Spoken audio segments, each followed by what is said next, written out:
Hey, yo, mic check, mic check, mic check.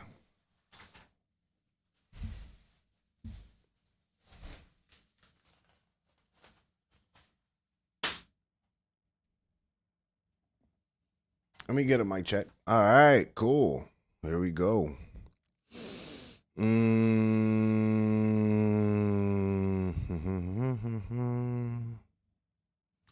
What up, my boy? You go. What's up, baby? My boy Mir, I see you back there, baby. Okay. All right, so first of all, let's flip this over. As you guys can see, got a little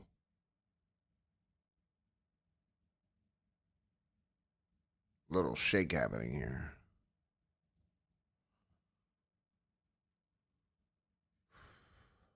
Tell me if you guys can see it. Everything looks good, right? The box looks good. Let me expand this really quickly. Make sure that there's not in the way.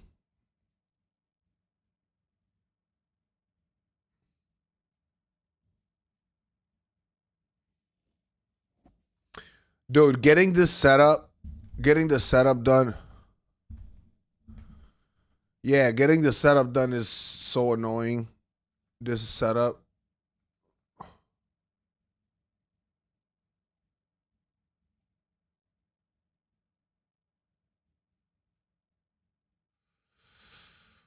Oh, God.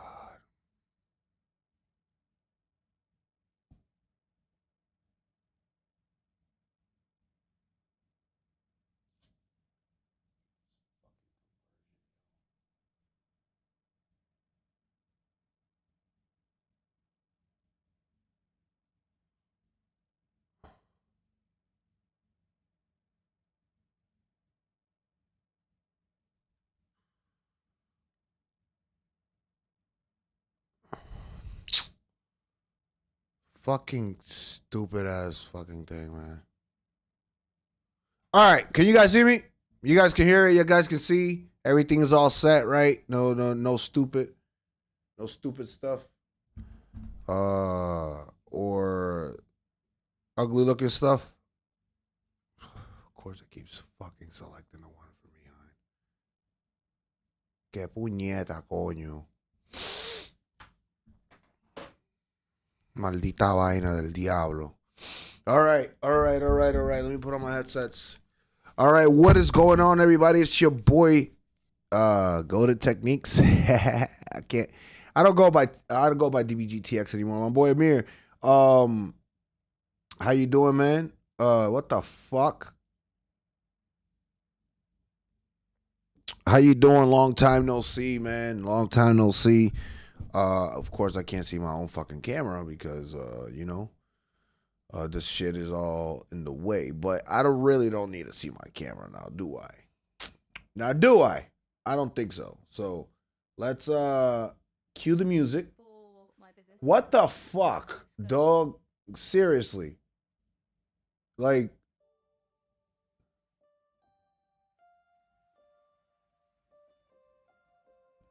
yeah. I'm a classic Xenoverse player, bro.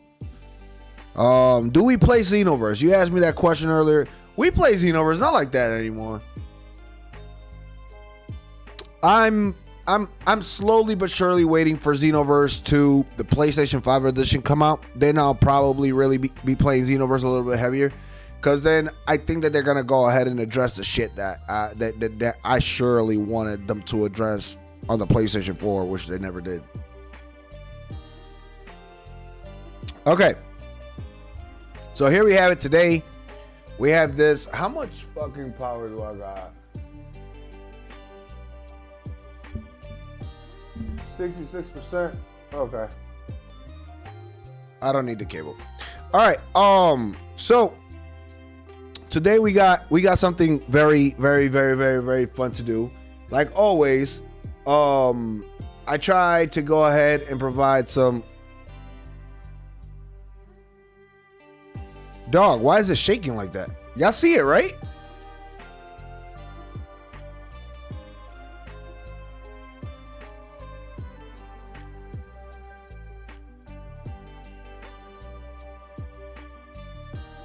Like, it's just fucking shaking, dude. Anyway, so essentially what we are going to do is unbox these little gremlin of cards right here. We got 3 box sets, actually. Not just 1, not just 2, but 3. And we have some extra packs to make it a total of 18 packs of Kingdom of Intrigue. This is my last outburst of Kingdom of Intrigue cards. I am no longer buying any more of these because honestly, the only thing I'm missing is the face cards, actually, and that's about it. Once I get if I were to get the face cards, I'd complete the set. And so with that being said, I don't feel like wasting more money on looking for just 3 fucking cards. Yes, everything else I hit all the outs in the Kingdom of Intrigue, pretty much all the alternatives. The only ones that I didn't hit was the Kaido one, the Kaido alternative, the second alternative, but I got his regular Kaido, his alternate art, and there's a second one for that one that I never got. Everything else I've been like, I was really good with the Kingdom of Intrigue. I felt really good about it. But yeah, my boy, I got 3 packs of these. That is right.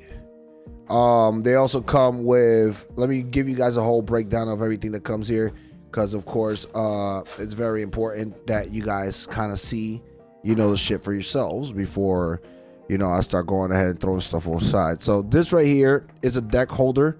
Of course, deck holders are for those who actually play the game officially, so on and so forth. As you guys can see here, this is the inside.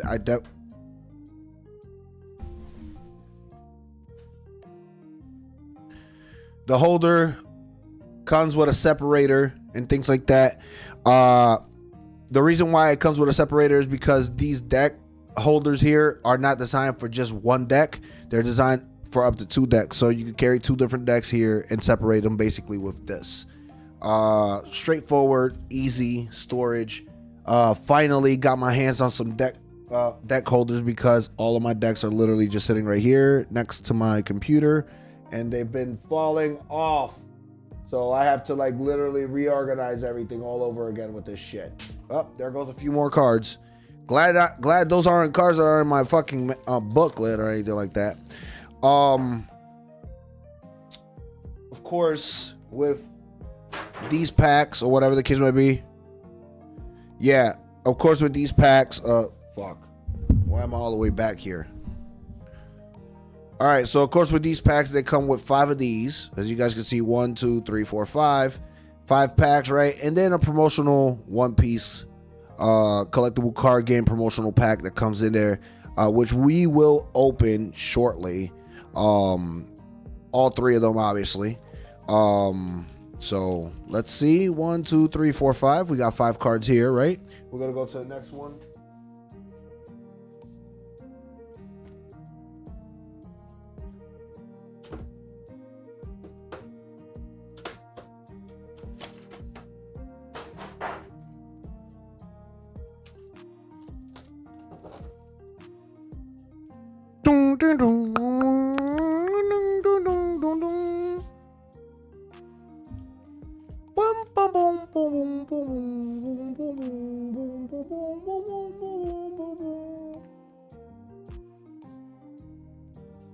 Binku sakero dayo.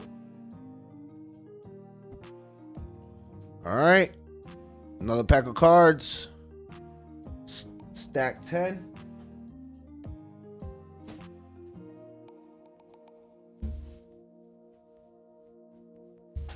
And the crazy thing is, my card shop just got the cards. He's like, believe it or not, no, he got them last week or something like that, like on Saturday, I think it was last Saturday when they first came out. They came out on Friday. He got them on Saturday, and he said, "Yeah, they just been sitting him in a box here. Like, I've been too lazy to take them out. You're the first guy who came through and grabbed some." Now I'm like, "Oh shit." He's like, "Yeah, no, everybody else who's asked for me, I just literally just told them that we've been sold out." He's like, "I ain't see you." He's like, "I ain't see you come in and ask, so I wanted to make sure that you got yours first." I'm like, "Oh, that's much appreciated." He's like, "Yeah, you and a few other dudes I do this shit for, but everybody else, like, you know that I'll hold down the fort and just make sure that you guys get your stuff first, and then everybody else get their shit because I know you guys are spending customers." So my guy hooked me up and gave me gave me first dibs. So I got first dibs on the cards.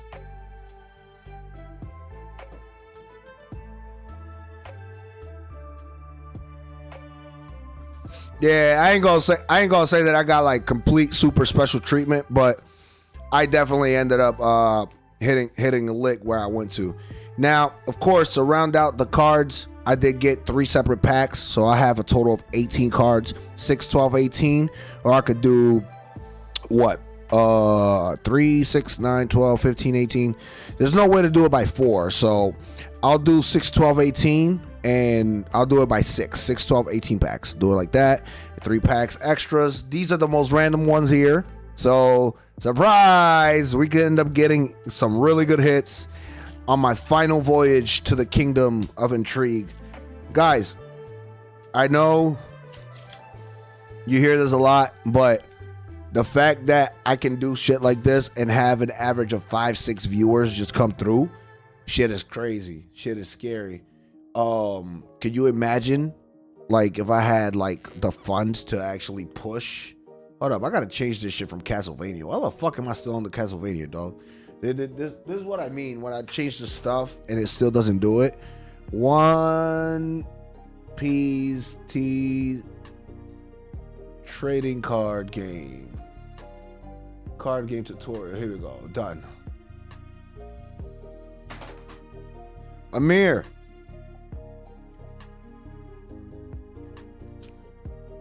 I might just hop on some Xenoverse tomorrow, man. I haven't gotten the Ultra Instinct yet, though. You're gonna have to excuse me.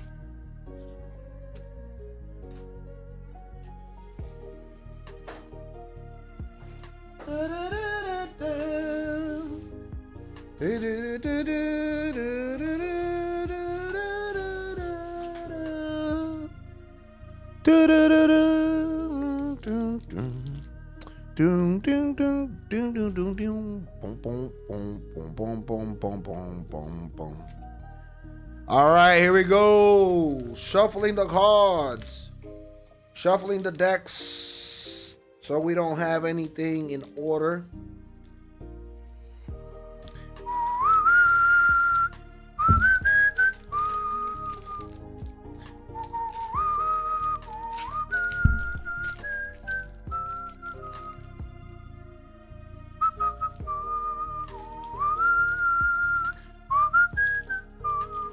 Yeah, this shit go hard though. I could sit here and listen to this lo-fi all day. Oh shit. All right, here's how I'm gonna do it. Two at the top.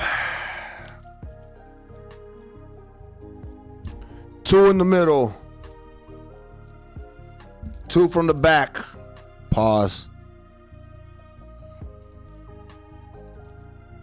2 at the front. 2 at the middle.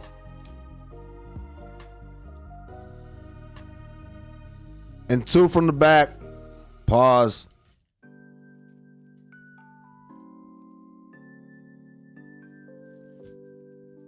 All right. Here we go. Here we go, baby. That's right.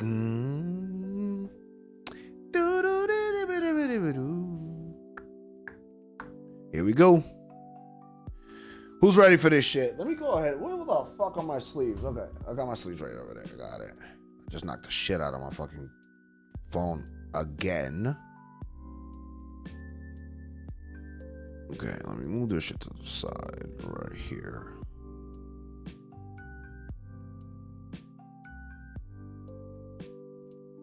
Dude, I genuinely hate this shit. Like, if there's a way to actually, like, if they make a tabletop camera, please let me know. I'll fucking buy it. This whole, like, using my own phone in order to get this shit done is so annoying. Like, because these stands, the more you bend them, the less resistant they are. So it's like it starts getting like all fucking cruddy and weird and shit like that. Like, you have to consistently be moving them.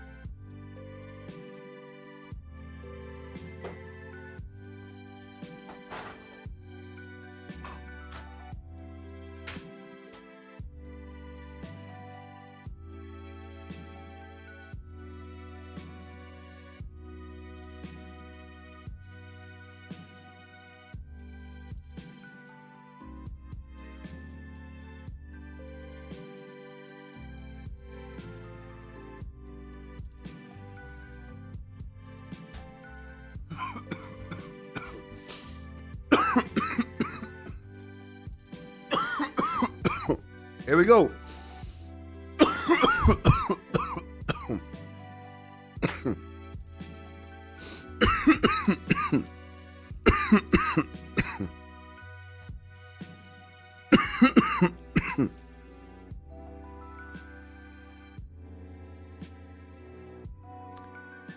Now, sorry about that. The interesting thing about these packs, right? These so these packs, right? The cool thing is that, yo, Sugar, how you doing, baby? Let's go.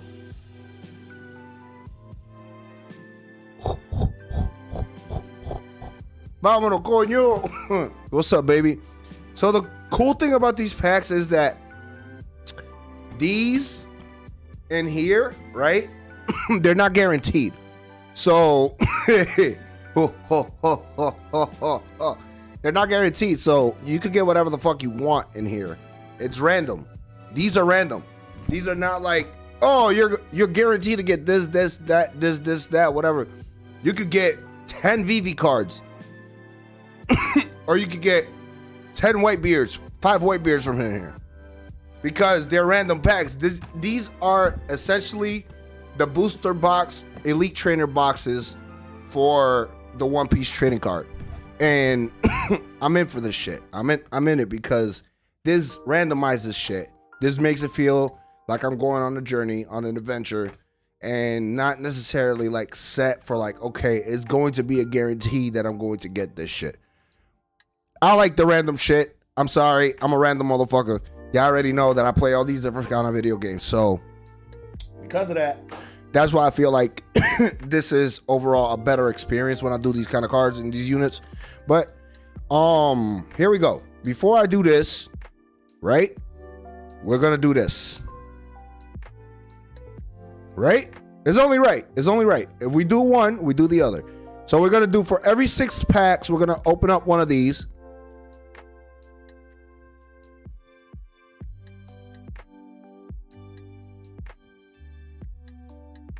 Well, I mean, you get a promo card though. That's the the thing is that for the $35 that you're, yo, Cody Just Games, I see you back there with the follow, showing the love and support. The thing is that with this, when you get a promotional card like this, it's already giving you, let's say there's 6 promotional cards, right? The best promotional card is 1 out of 6. If you do the math, then that means there's a 70% chance, even though there's a shit ton of these boxes printed, that means per every box that you grab, it's a 70% chance that you're going to, for every 4 boxes that you grab, there's a 70% chance that you're going to hit like the top promotional card in that sense. So that's why that's how it's supposed, that's how it's broken down. Because of that, the rest of the packs have to be basically quote unquote devalued. So when it says devalue, what it means is like, you're gonna get random shit. You can or cannot hit one of the others, and then on top of that, they won't give you more than like 5 packs, 6 packs, 6 at most, because these are already worth some kind of money just off the rip. And on top of that, if you get the one that actually costs or whatever, then you just cover the entire pack that you just bought like it's nothing. You see what I'm saying? It's a weird thing. Pokemon does the same thing. If they give you like a high-end promotional card, but the thing is that One Piece cards are more valuable than Pokemon cards at the moment. Believe it or not. Like these particular units or whatever are more valuable right now. Y'all want to see what I got?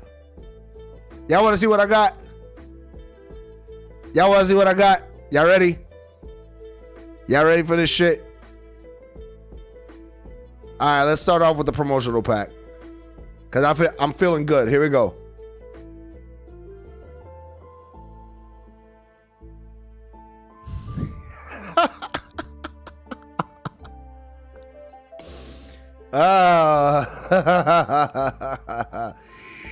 Hey, fucking yo, what's going on? What's going on here?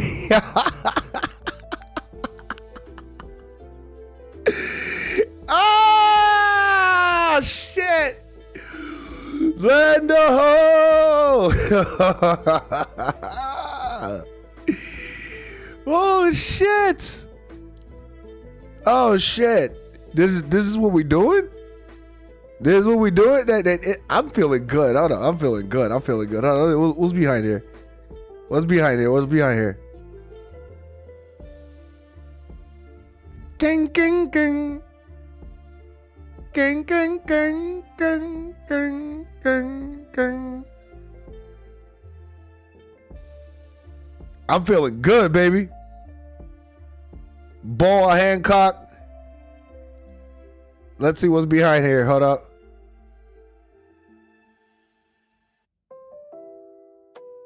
Ah! Ah! Ulta!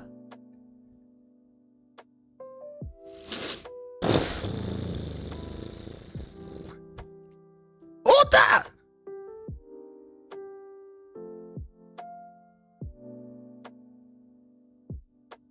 Oh my God, did I just hit that?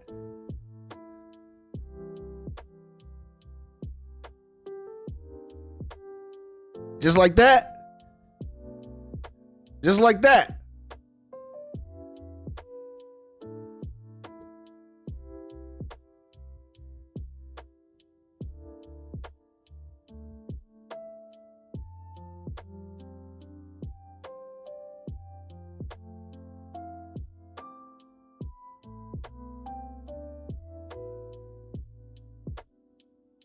Just like that.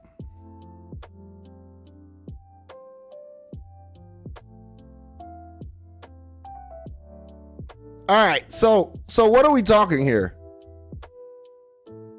So what are we discussing here? Because I don't know what the hell just happened. I just got 3 cards that wow. That's wow. Wow. Yeah. I don't know what happened here. Whatever just happened here, I am completely like, what the fuck? I'm floored by it.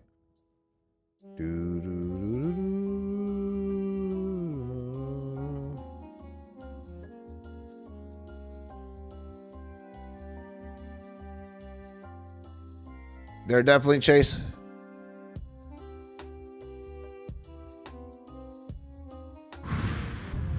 Okay, see, this fucking phone, man.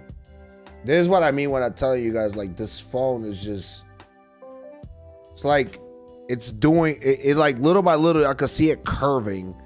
And it's annoying because it's like,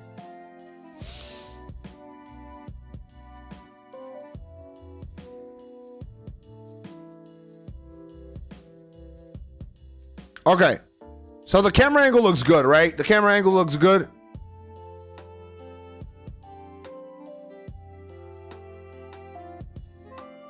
Hey, yo, let me know. Let me know if you really fuck with Yu-Gi-Oh cards like that. You holler at me, bro.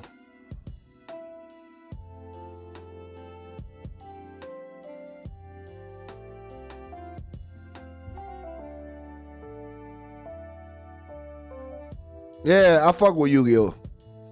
Cam is good, I bet. Hey, I fuck with Yu-Gi-Oh. Hella hard.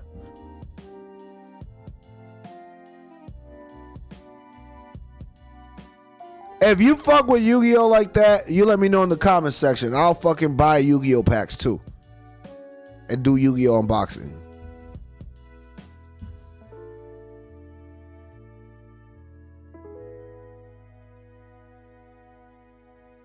Damn, son. Where'd you find these? All right. Here we go now. Now we're going to get into the nitty gritty, opening up these packs. Who is ready? Here we go. Ready, Freddy. See, this is what I mean. Like, I got to continue stretching out my hand all the way back there. And, like, it's like the further I get in here, the further, like, this shit decides to, like, bend. Ah, God damn it, man. Just there. Right there. Okay, here we go.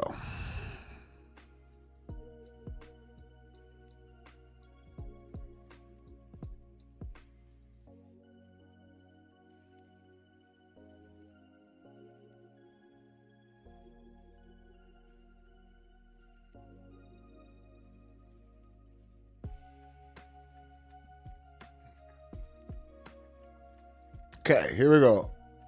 Oimo and Kashi. Let me put these to the side. Dellinger, Charlotte Prospero, Don Quixote, Trafalgar Law, Mac Vice, Nespalm, Cannon, Nifiltari, Vivi, King, Rebecca, and of course, I don't know why I'm always hitting with these, but I've got so many of these Dons, it's crazy. At this point, I got so many of those Dons, it's crazy. Them VV Dons, whew. The one that hasn't come out for me in a minute is the secret rare one with Luffy getting stabbed by Crocodile. All right, here we go. Miss Golden Week, Oimo, Tony Chopper, Trafalgar Law, Weakness is a Sin, Happiness, Punch, Charlotte Perospero, Nest Palm Cannon, Koza, Nefeltari Vivi, Treble, Frankie.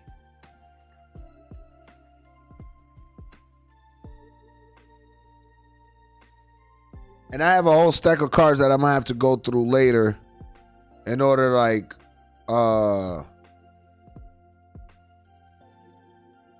yeah, wasn't that only in those? Yeah, that was only in the separate packs. Yeah, we hit that. Yeah, the first pack that we opened was the promo pack.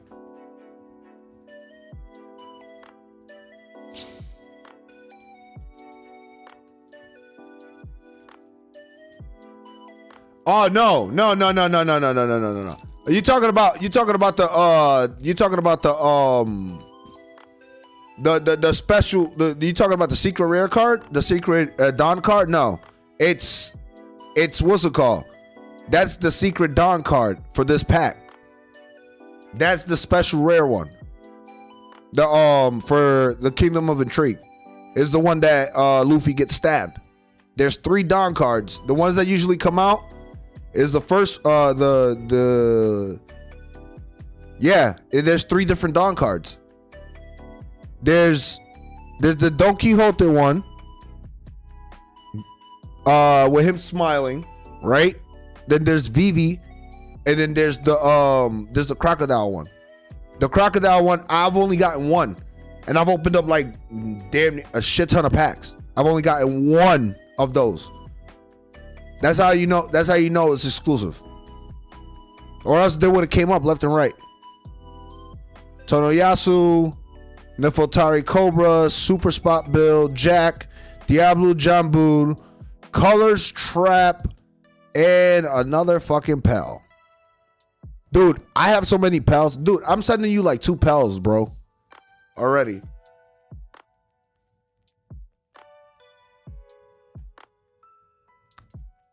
I have a total of like 5 pals already. At 5, yeah, about 5, give and take.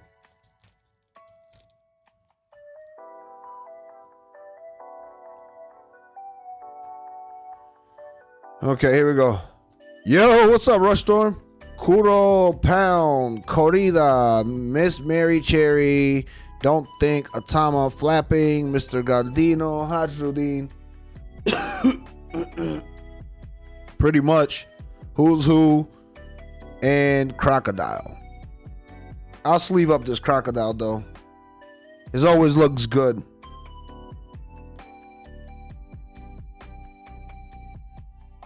It always looks good. But everything else that I've gotten, trash. Trash. Trash, trash, trash.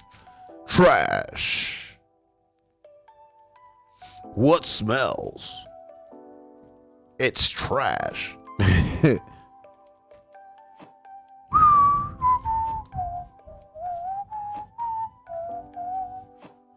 All right, here we go.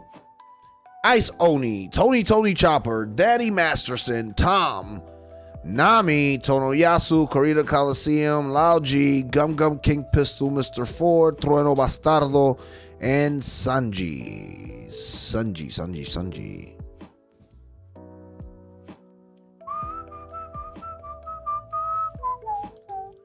That Sanji though is dope. I ain't gonna lie. Yeah, that Sanji's really cool. Orlumbus, Karu, Rabian, Ipponmatsu, Miss Cherry, Otama, Corrida Coliseum, Apis, Kazuki Yori, Flapping Birds, Senior Pink, my boy Yugo's favorite card of this, and Who's Who.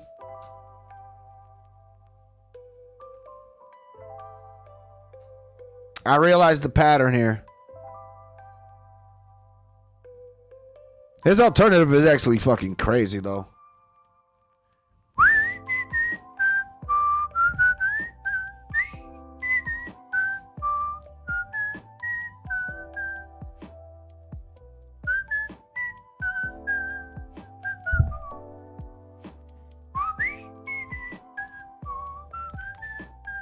bro. We got 12 more packs left. All right, here we go. Promotional pack 2, baby. Y'all ready? Yeah, dang. Okay, man.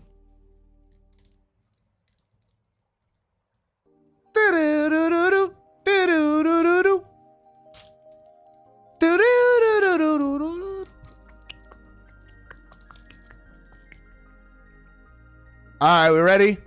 I automatically end up seeing the first card anyway. So we got another Boa Hancock, and we got Sanji don't know. So one Boa, I think. Sanji.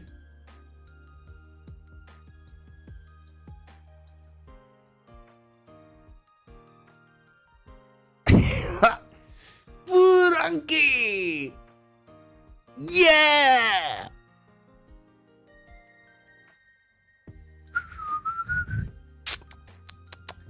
I will always take a Frankie. Furanki. I will always take Frankie. I don't like his new design.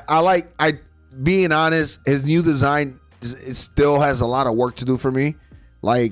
And Oda really hasn't done much to make me like a super fan of his new design, because he's always battling in the Frankie General and shit like that. But yep.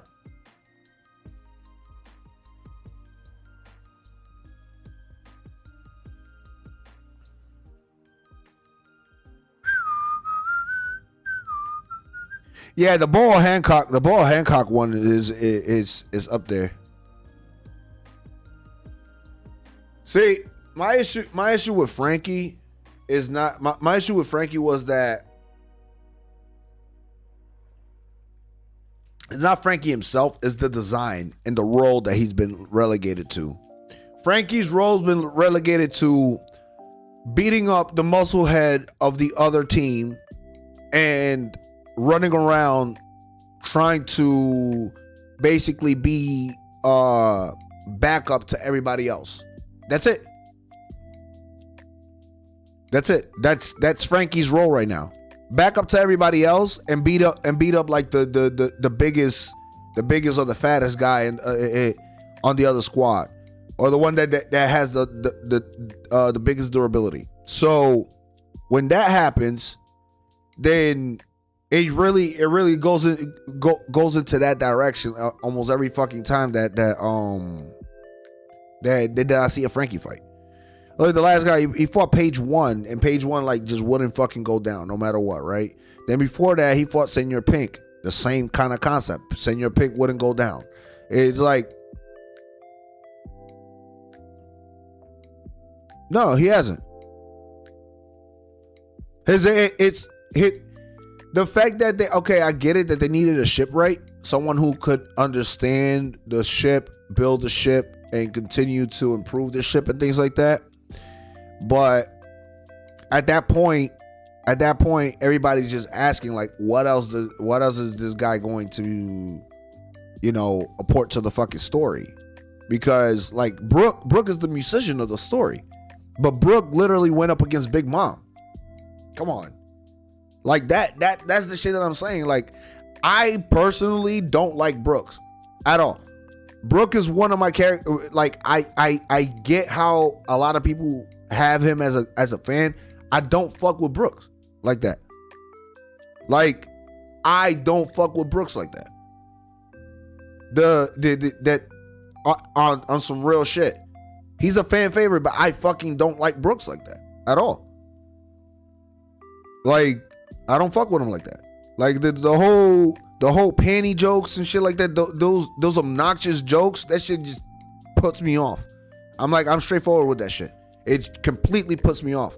But on top of that, he never had a real role.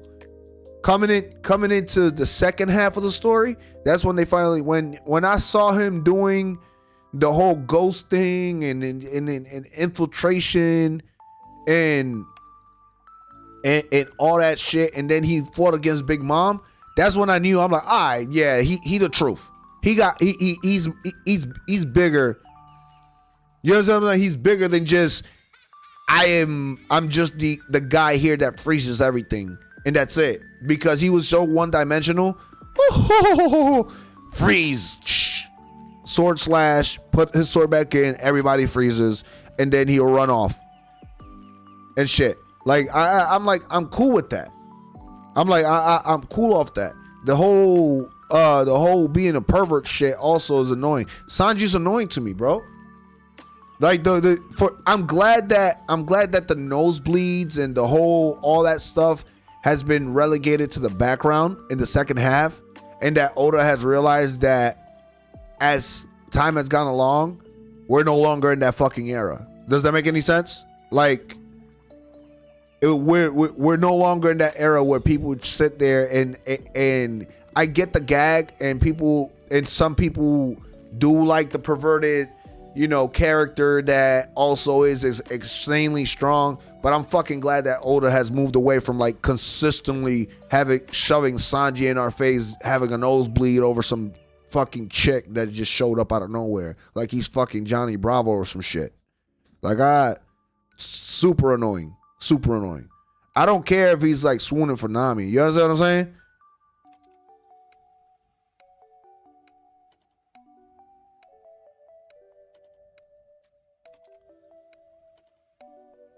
I mean, the thing is, it doesn't translate anywhere. Period. Even in Japan, like that. Even in Japan, that shit ain't cool. Like even in Japan, people like frown upon it because of the simple fact that it's like, why? Like unless you're an old sage or some shit like that, like Roshi or Elder Kai or some shit like that, Supreme Kai, or some shit like that, like a dude that's 16, 17, 18 years old talking about tits and ass. You see what I'm saying? Like things like that, like and insinuating this in a show that's directed for like actual teenagers that was like between 13 and 18 and all that good shit. It's like not cool. That no matter who's watching it, even then people were like, that's not cool.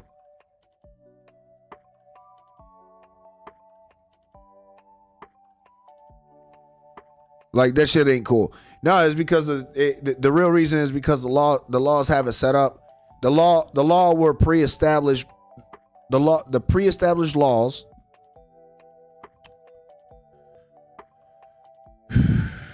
No, the thing is, the pre-established laws over there have already, the hierarchy laws have already been there since like way before stuff. And this country, and not just this country, but several other countries have taken the right direction because of medical science and everything else that says this, you're not, first of all, there's no, oh shit. Got him.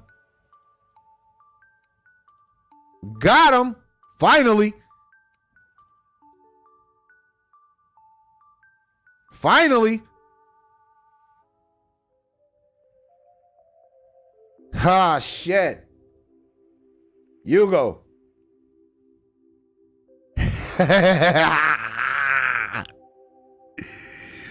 Woo! Look at it right there. Look at the sign. Look at it. This is secret rare. Oh, God.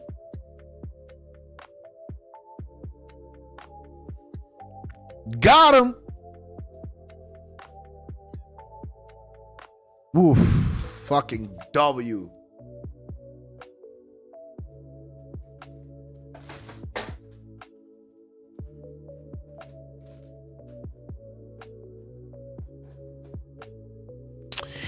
But look, yeah, so the first thing that you got to look at is the fact that the laws over there are vastly different because the hierarchy laws kicked in differently, and obviously they want to separate themselves from being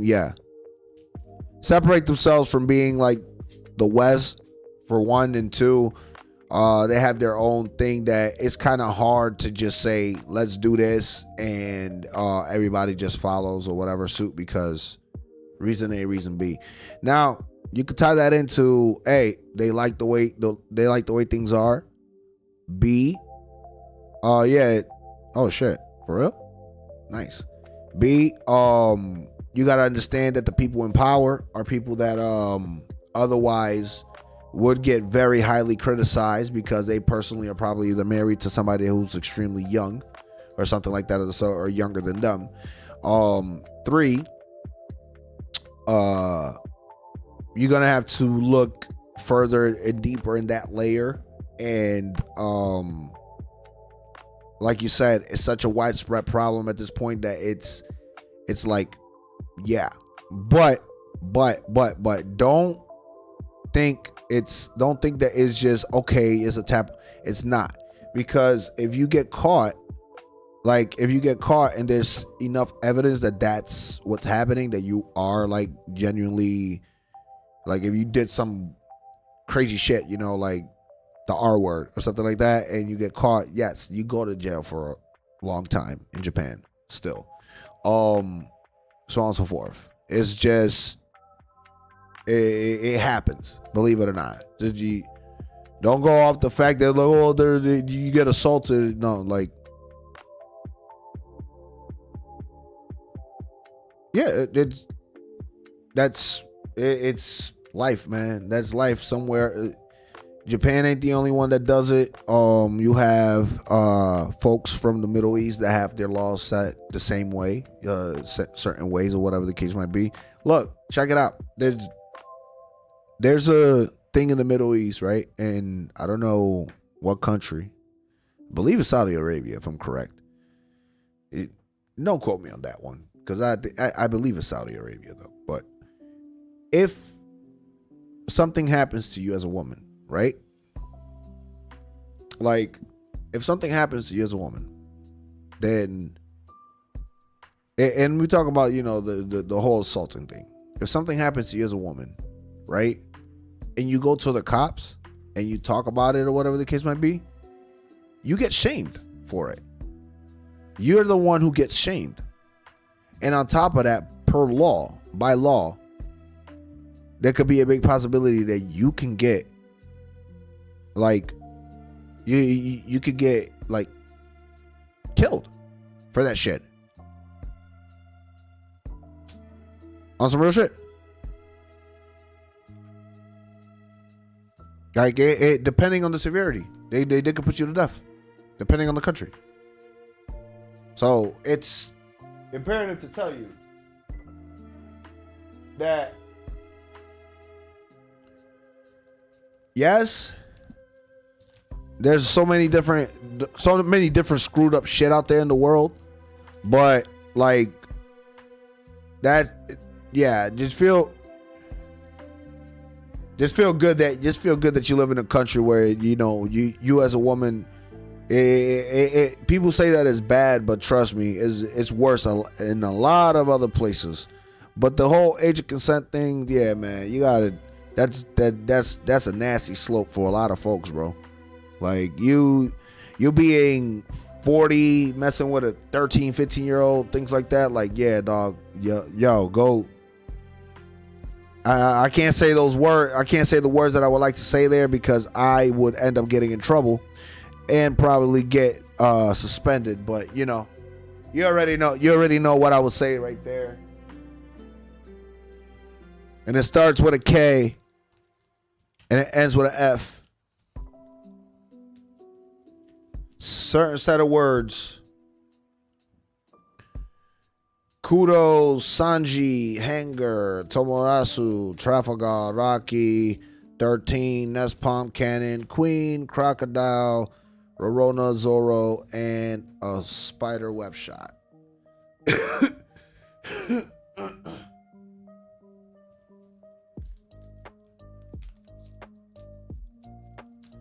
No, I mean, the thing is, believe it or not, here's a lot of crazy shit from what I know, right?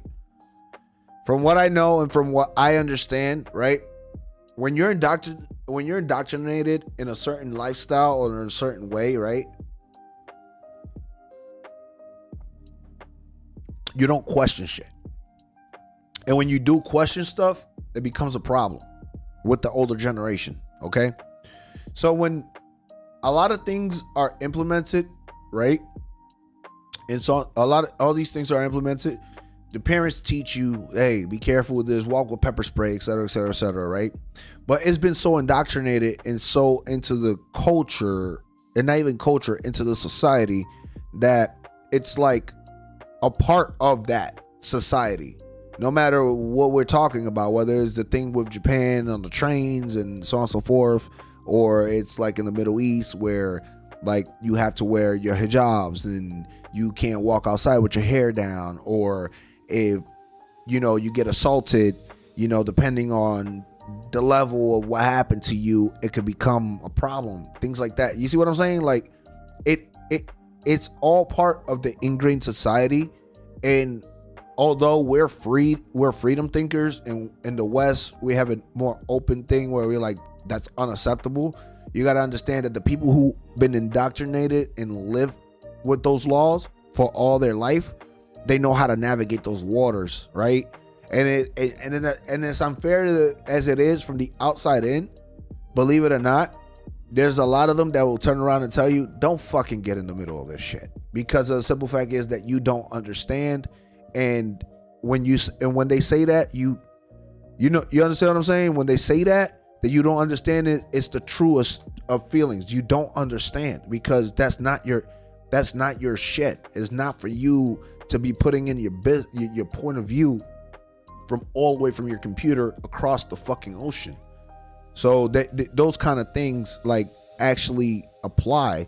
But yes, having a world where everyone matters on the same level, unfortunately that shit will never happen, because as long as there's no such thing as just, and it's the most stupid and it's the craziest shit to say, but as long as there's no such thing as just one fucking, not even gender, but like one entity, like this one entity where one side doesn't feel superior than the other or things like that, there's always going to be men who will run and do their shit the way that they're doing it. And it's not one, and there are women who are that powerful, but in the overall context of thing, come on, man. Let's be brutally honest. If you're a real man, you know what I'm saying, and you understand where I'm coming from when I say that. We will never, ever, ever give up. Like, as far as the general dude, you will never give up 100% and feel like women actually like have all the governmental precisions, and the hierarchy now follows woman versus men. It's impossible, and that's just like the way life is. It's impossible. But what is possible is for us to little by little chip away at that shit until society finally balances itself to a point where it is a possibility that everyone is equal, and that everyone gets to a point where they feel like they have a voice. That is possible in the long haul, as long as we, my generation, the next generation, and the generation after, we continue to father and bring into forefront that it is important for all of us to have a voice. Not just you, not just your fellow guy, but every woman, every teenager, every kid, every trans, every lesbian, bi, gay, you name it. It's like the only person that shouldn't have a voice in this shit should be rapists, serial killers, and fucking pedos. That's that simple. You don't have a voice. Your voice should be literally shut the fuck up. That's your voice. If you fall under those three categories, shut the fuck up. Nobody wants to hear you. Not a single person in any society wants to hear from you at all. Not your opinion, nothing at all. Simple as that. But everybody else, you deserve it. Everybody else deserves a voice of reason and a voice to speak, and even ground to stand on, so on and so forth. That Luffy's worth money. Yeah, I got 3 of them already. I'm sending one out to Yugo. Black Mamba, Giolia, Banana Gator, Don Quixote, Playgrounds, Mac Vice, Bontu, Don Quixote, Charlie Amanda. Oh yeah, you're looking up the worth, and another fucking Shaka, and of course a VV card. Shaka. See, I honestly think Spider-Man 2 had a big missed opportunity with not putting in Shocker. Shocker. I think that they missed a very big opportunity by not adding Shocker to Spider-Man 2, Marvel Spider-Man 2, and having Peter hit that. Shocker! I'm gonna find you! I'll chase you down to the earth! Shocker! You don't know who the Shocker is? Whoa! All right, here's the pack. Okay, what the fuck is going on now? See, this is what I'm talking about. Now I know I ain't tweaking, because now I'm like having to hold the cards all the way over there, like.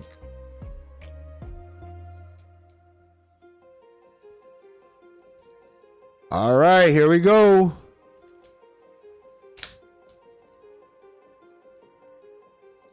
Wait, you're genuinely asking who the fucking Shocker is?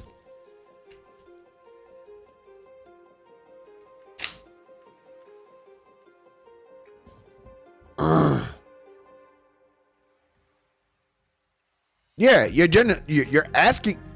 I'm surprised you're asking who the fucking Shocker is, especially with all the memes that be walking around about the Shocker and shit like that. Yeah. So the Shocker was one of Peter's first villains. Yeah. So in regards to Peter Parker's Rogue Gallery or whatever, Rogue Gallery villains, the Shocker was one of his first villains that he faced. The very first villain that Peter faces, if I am correct, the very first super villain that he faces is the Lizard. From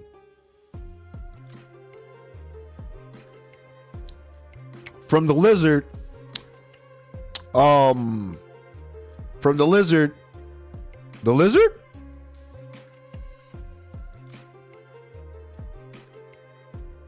Was it Lizard or the Vulture? No, his very first encounter is the Lizard, and then his second enemy is the Vulture. Then from the Vulture, it's Lizard. The Lizard first, then the Vulture, and then from the Vulture he runs into the Shocker, and then from the Shocker he runs into Sandman, and and that's how you get the iteration of the Sinister Six, little by little.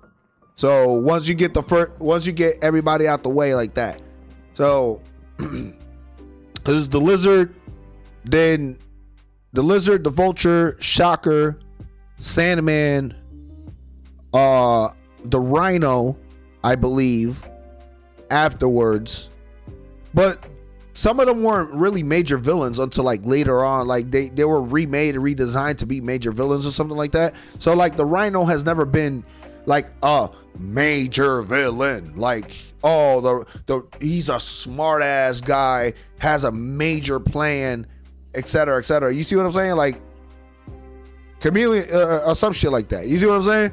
Like I don't remember all the orders and thing, but what I'm saying is, like, some of these cats weren't like, they were one and done back in the day, and then eventually, like, the video games and the TV series, like the TV series, the video games, the shows and all that started making him be like, making certain characters that were like B-cast villains or whatever, or like the Day of the Week villain, like those kind of things kind of like played a huge part in the delivery in the comics. But then afterwards it got flipped, And little by little, they all started having like their actual arcs. Like the Vulture, for example, the reason why the Vulture could be used in Homecoming the way that they did is because eventually, like Day of the Week villain, man. That's what I'm saying. Isn't fucking Miles literally said it in across and Into the Spider-Verse. He's like, oh, what's your name? What day of the what's your villain of the week? And he's like, and dude, the Spot was like, I ain't no villain of the week. That's what it is, villain of the day. Like it's villain of the day. Oh, today is you? Okay, cool. The Shocker was that. The Rhino was that. Fucking I don't know. I believe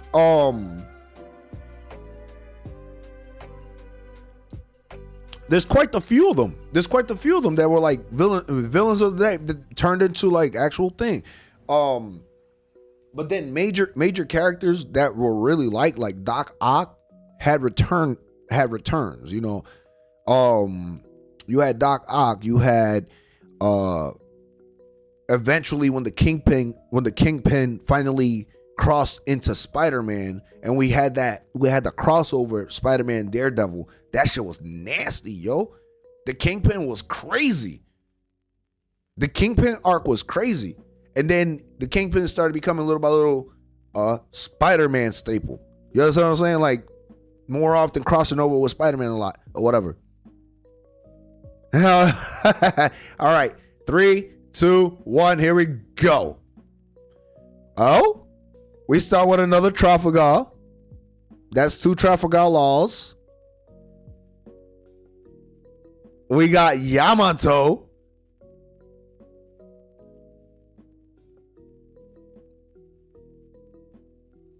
So Trafalgar Law, Yamato. Boom. I hit it. I hit it. I hit it.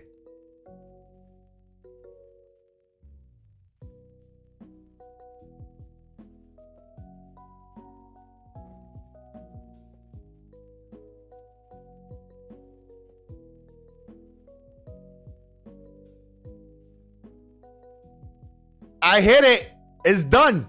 It's done, son. It's done, son.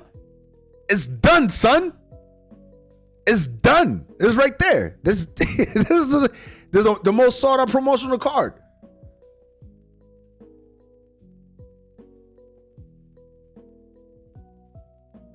It's 447 right now. But this is a right now. Start off at 447. It's done. It's done. That's the starting point. The boxes just dropped last week. And they're exclusive boxes because they're going away. Glad I don't got a fucking thing, man. Holy shit.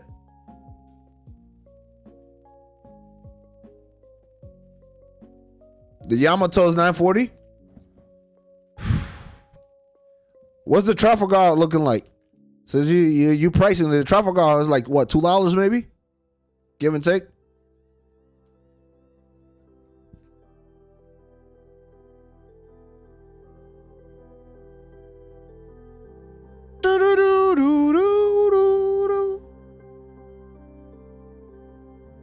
The Chopper. Oh yeah, I don't got Chopper.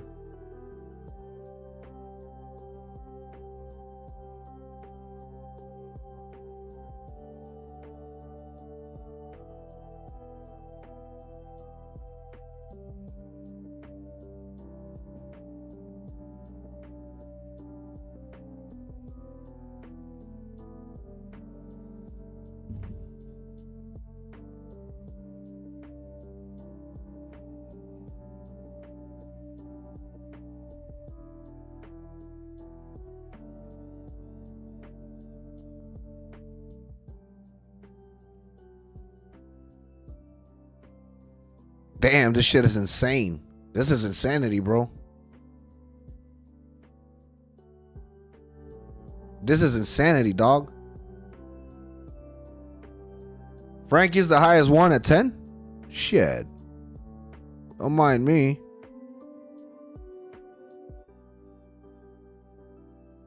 Well, I mean, I got the crocodile one as well.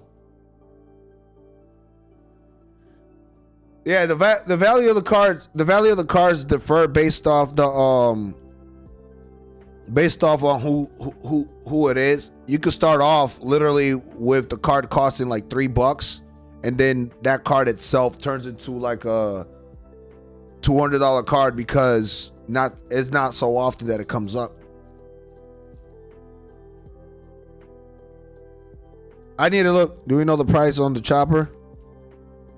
Yeah, what's the price on that chopper though?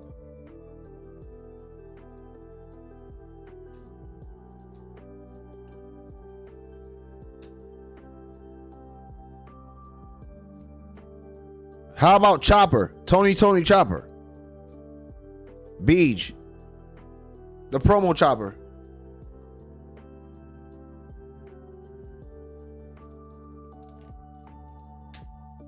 I don't got him.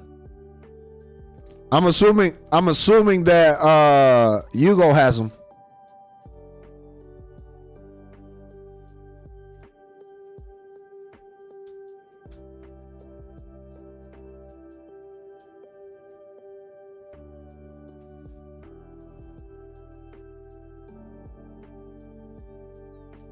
Yeah, the Santa one. Oh, okay.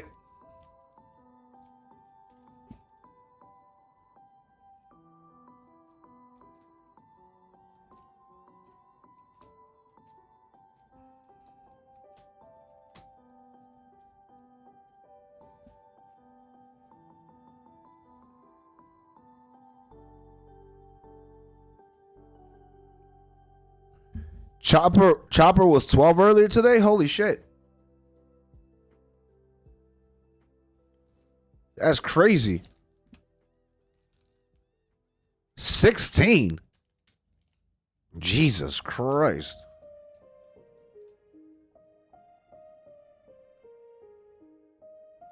Yeah, he's a holiday rare card.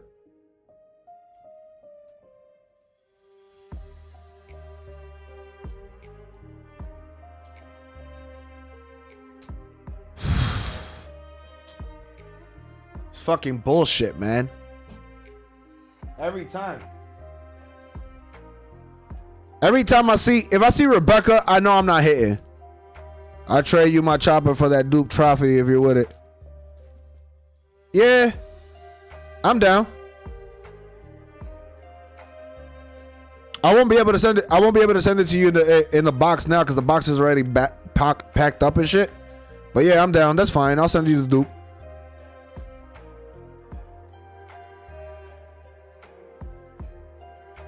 King, fuck me, man.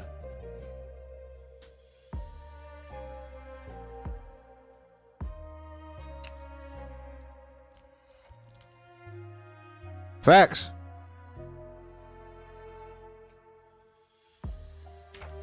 All right, final pack, baby. Y'all ready? Here we go. Hanger, Oimo, Kashi, Goya, Robbie Young, those who are weak. Otama, Barrier, Page One, Hera, Lao G, Kitos, and oh shit, we got the alternate. We got that sugar alternate. Not bad. This is the second one though, but this is a really good card. I like it. I got the alternate one too, where she's like screaming, like her eyes are popping out, and she's like, ah! Yeah. The dollar sugar.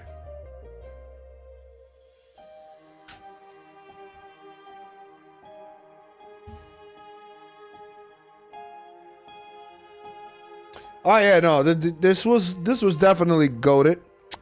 No pun intended on the name, but some good pulls. Yeah, the popping eyes. So going down the list: Sugar, Sanji, the Monkey D. Luffy, the Crocodile, Boa Hancock, the Trafalgar Law, the Ace card,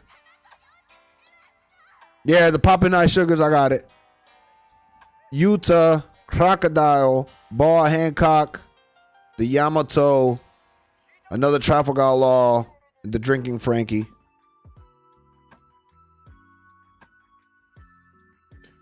All right, y'all want to go? Y'all want to check out my book? I'll show you guys what I got from here, from when I first started my journey to now. Give me a second. I'll be right back.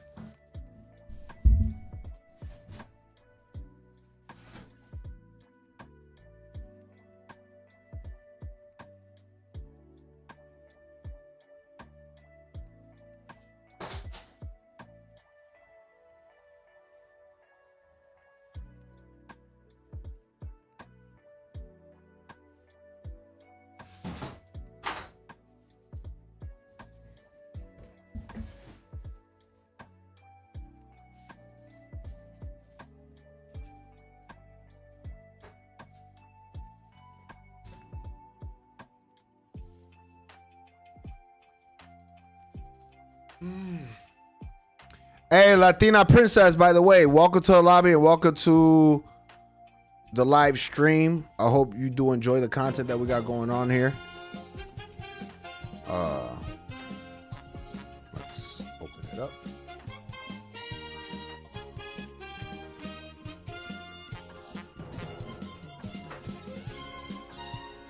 Let's get it.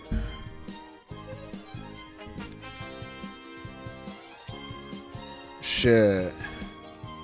Okay. So, what I am going to do is, instead of using the holder, I'm going to go ahead and just use my hands. And just go through the page, because this isn't helping me right now. Oh, no worries. You can look through it and you tell me what you see. All right. Here we go. We're going to start up here first, and then I'll flip the pages and stuff like that. Let me get this out the way. All right, so my journey started off with that Monkey D. Luffy, the Captain Eustace Kid King. We ended up getting your turn. Hey, yo, Hugo, you remember that day when I first opened up my first box here, and I ended up getting all these cards? Shit was crazy, huh? Dracul Mihawk. Then when we scroll down, we got that Sanji right there. I think that Sanji is really fucking cool. And then we had the secret rare Yamato. I have like 2 of these. I put one in your box, bro. So then if we go over here to this side of stuff. Shopify helps you sell at every stage of your business. The purple rare Polly. Go big, like a million orders big. Whatever your stage, businesses that purple Polly was an amazing sight when it first came out. Full art there. Of course, we had Smoothie, Izo, and then we scrolled down a little bit. We had Charlotte there, Cracker.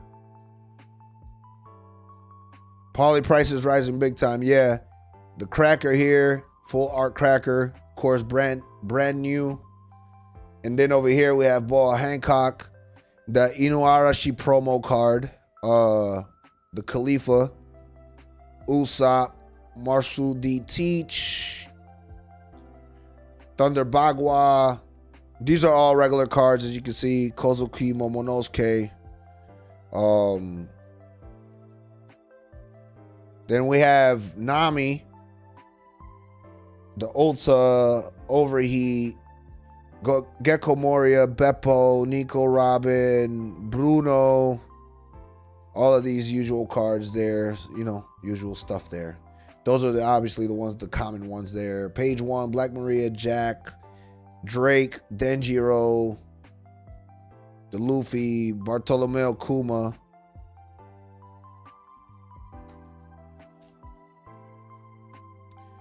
Then we have the Isho card, Don Quixote Nami, Queen, Jinbei, the Soga King, secret rare alternative one there. We also have that Gin full art, Sanji, Belmere. Showed you that already. King. Or Krieg. Don Krieg full art card. The Marco full art card. Sanji's full art card. Charlotte Crackers full alternative art. Charlotte Put full art. Rob Lucci's. Your Turn there. Buzz Mochi. Kaku.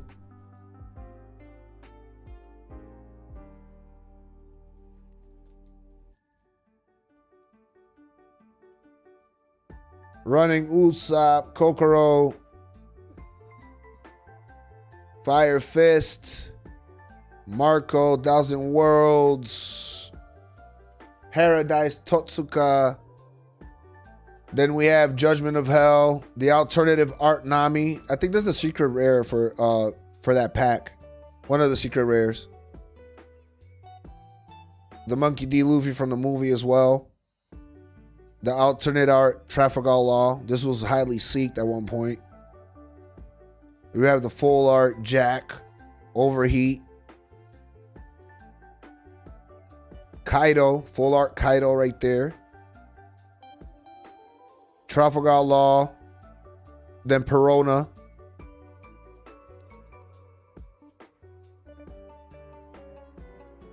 This one.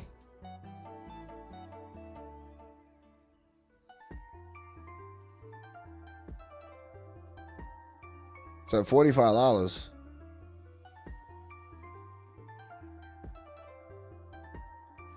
Six King Pistol, Little Sadi, Sengoku art. We have the I've come to put an end to this war. The Kuzan full art card over there. Hina. Then we have the Don Quixote full art card.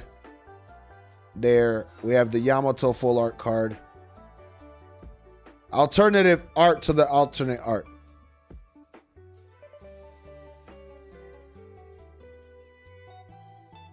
Then Bad Manners Kit Course. This one? Or these two?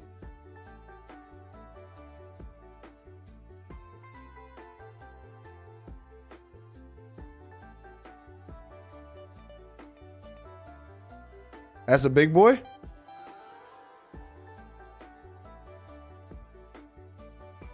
Huh? See? So we got that.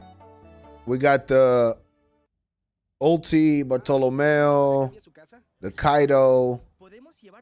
Then we have the Charlet, Amande, the Yamato there. Igaram. These are all the newer cards now. We're starting to get into the newer territory over here. Pell. Graham, and then that's the alternative art that I was telling you about. This one is the monk. This one right here, the Don card. This Don card.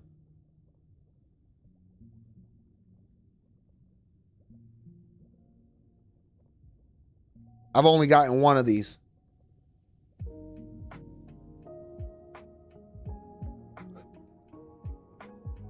I wouldn't even be able to tell you.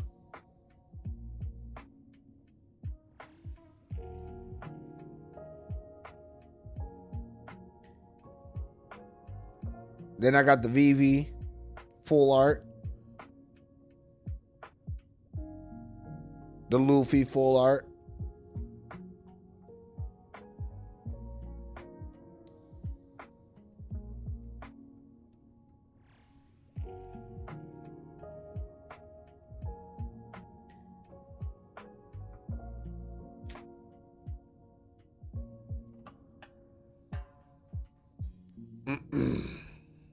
Then we go over here. Spider Thread. The alternate art for Capone. Gang Beige. It's another. The I Love You Don cards from the Don Quixote thing. Rorona Zoro. The Sanji full art. That Luffy was 19. Nice. The Don Quixote. Rosinante. Full art. Secret rare. There's my sugar. regular sugar. Big Boy Sanji 44. The VV one. Secret Rare VV.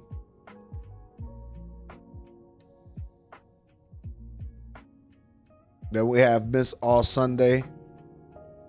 Sanji. Don Quixote. Sabo.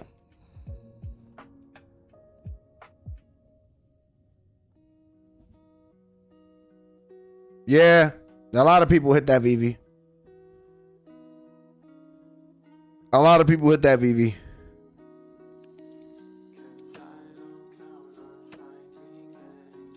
A lot of people hit on that VV. Not surprised, but because she's not quote unquote a super popular character anyway, I wasn't thinking that I really wasn't gonna say that was gonna be like something that was gonna be worth that much money.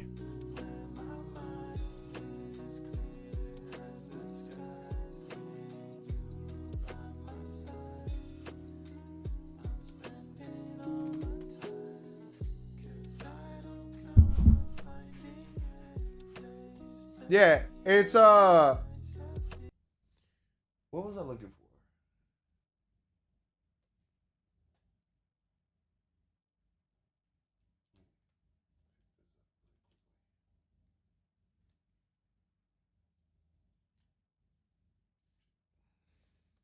I have cards in here, but whatever.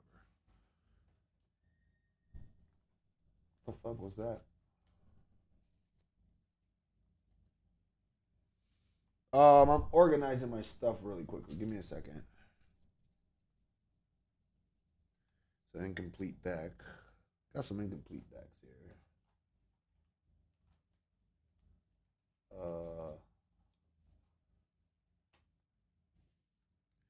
Yeah, I got some incomplete. I got some decks, but I got some incomplete decks on top of that are just like, okay.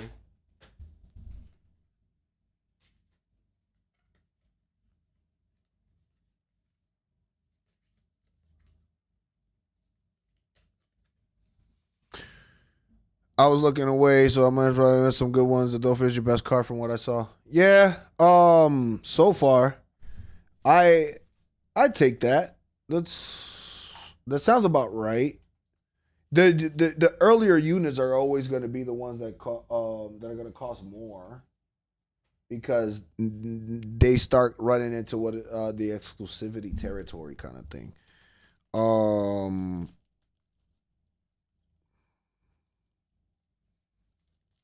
Yeah. Yeah, this is my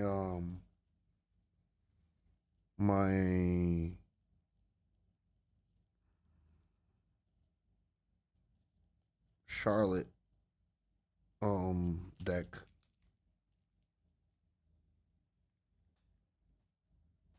Oh fuck.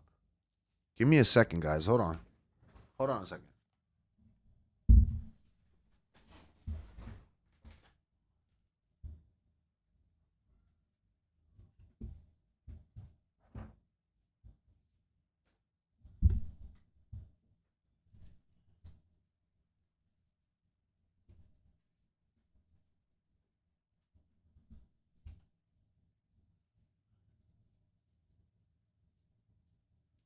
Fuck.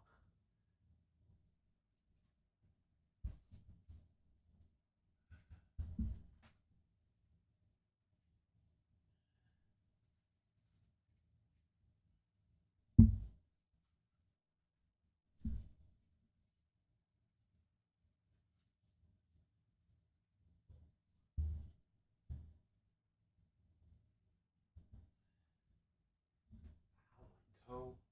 That hurt. Oh, there goes my knee.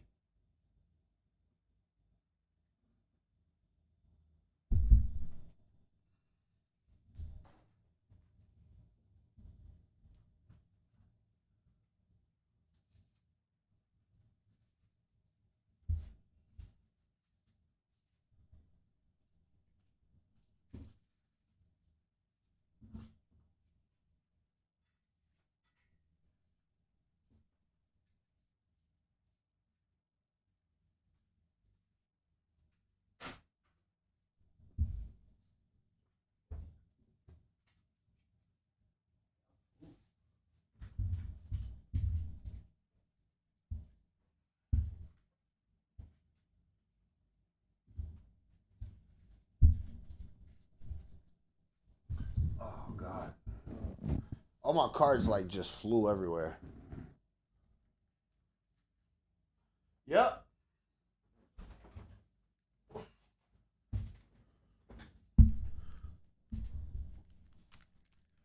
Okay, look. I found my packs of my special Dons, okay? From the Kingdom of Intrigue, okay? There's one carpet pack. I got five cards here. Like I said, the Vivi one and the Don Quixote one comes out left and right. Am I looking at trade? Collecting trade, a little bit of both. My Vivi card, as you guys can see, is the one that comes out between Vivi and Don Quixote is the one that comes out the most.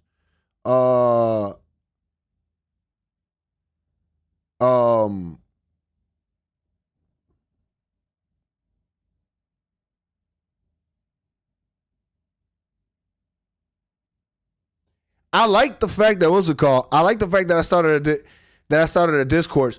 But you see, people don't watch the whole video. So you guys checked out my Street Fighter 6 video? All right. I'm gonna open up 3 and I'm gonna leave 2 alone. So you guys can see exactly what I mean. Look. So here's my first Don card, right? Exclusive Don card. And this is who I got. I got Don Quixote, right? Now here's the second one. I'm gonna open up another one.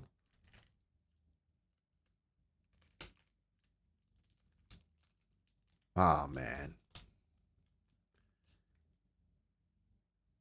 I hit. Oh shit.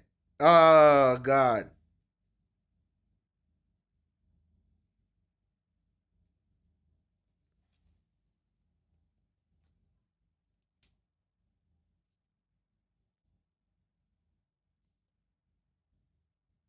Yeah, that Don card is $2. It's worth it. Well, fuck, I put my new cards at anyway. Put them up here. On top of them. Yeah, I did that. Okay, I'll just do that. I'll just toss cards on top of my new cards. Just, you know, just don't think. Keep them separate.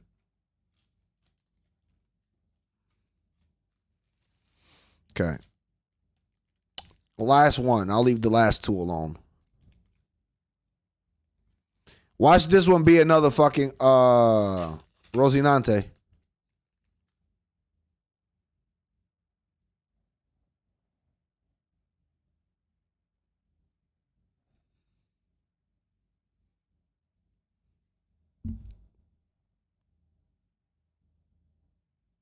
Yeah, I get those a lot. Yeah, I get those a lot.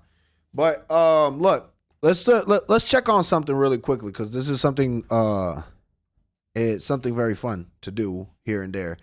I started a discourse on my comment section over on my thing. Look, let me go ahead and zoom this, stretch the screen, and let's go over to my YouTube channel. You know, I had to watch that new Jujutsu Kaisen today, so give you guys an insight on how YouTube works really quickly before I go. So put that there, put that there, right? Okay, so check this out. This is my YouTube studio. This has been my comment section for half of the day, right? I think I did something right. I started a Discord. So in my live stream, right? And I'm trying to get this corrected now so that way people can actually watch the fucking video versus just like not getting through the video and trying to comment, right?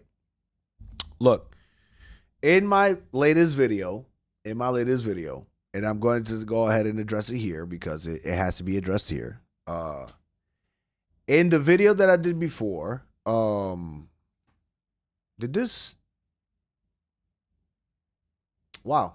It's not showing me any of the things here. This is weird.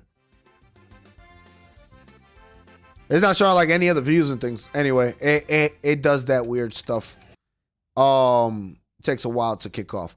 But check it out. in this video, right? It's climbing up in the last 24 hours. So look at this shit. In this video, it's been climbing up for the last 24 hours, and I got four comments, right? The 4 comments have all been about literally about the mature matchup, right? So in the comment section in the video, I said for a lot of folks who consider like who you consider the best Ryu out there, a lot of folks really deem, right? And I said it in the video as well, but people just first went with the first thing when the question was asked in the comment section. What do I think about mature, right? I said mature would be what everybody would say the next man up as the best Ryu, right? Based off who knows him, right? So on and so forth. Like, as far as popularity. But the real, and I said it in the video, I said, but Paladin is considered the best Ryu, period. Like, Paladin, arguably, right? Like, so I know my Ryus. I'm not gonna sit here and talk about this shit and then be like and be on fucking Ending Walker's nuts and all that shit. You understand what I'm saying? And be like, well, Ending Walker. No, listen. Between Ending Walker and Paladin, they both have such a crisp and similar style in regards to the play. The difference is that Ending Walker will walk your ass down. You see what I'm saying? So when I say arguably, and I'm making this video here because I love this shit. When I say arguably, I'm like, well, arguably, he's considered the best Ryu, right? Ending Walker's arguably considered the best Ryu. For right now, the person who's been winning the most with Ryu, in 2023, the person who's won the most tournaments, whether it's local or online tournaments with Ryu, has been Ending Walker, right?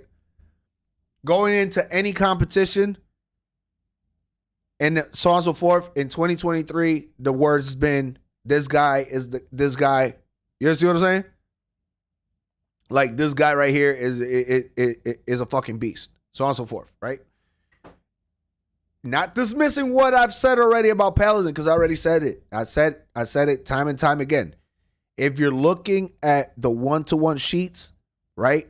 Arguably, the number one Ryu is Paladin, right? Immediately followed by this guy. It's just there. It's not something that I'm coming up with. It's there. It's there. By feats, it's there. You see what I'm saying? It's by feats is there. Like, this guy is coming up to be known as one of the best Street Fighter players in this Street Fighter era. And that's a name that you can only get is if you're beating the best.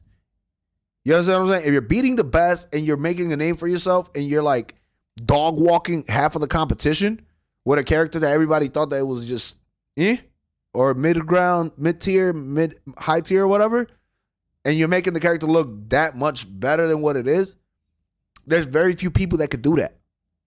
Very few people. And one of those people, for example, is Snake Eyes. Snake Eyes uses Zangief, right? Low tier. Like, low tier. Zangief is low tier. But you see Snake Eyes playing with Zangief, right? And you will sit there and you'll be like, yo, what the fuck? His reactions, his speed, when he moves, when he doesn't move, when he pressures you, you feel like it's a whole, like the character just moves faster than what he's supposed to because of the way Snake Eye plays, right? And that's the same concept of what I'm saying.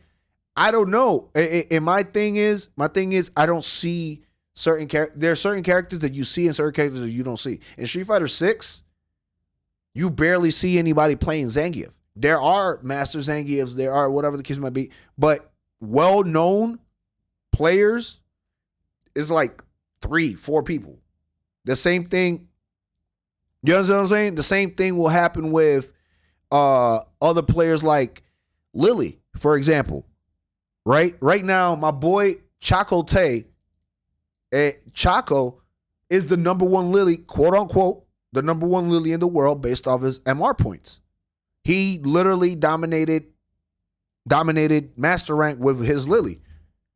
One of the best Lilies in the world. Simple as that. He got his points. He did his thing, right?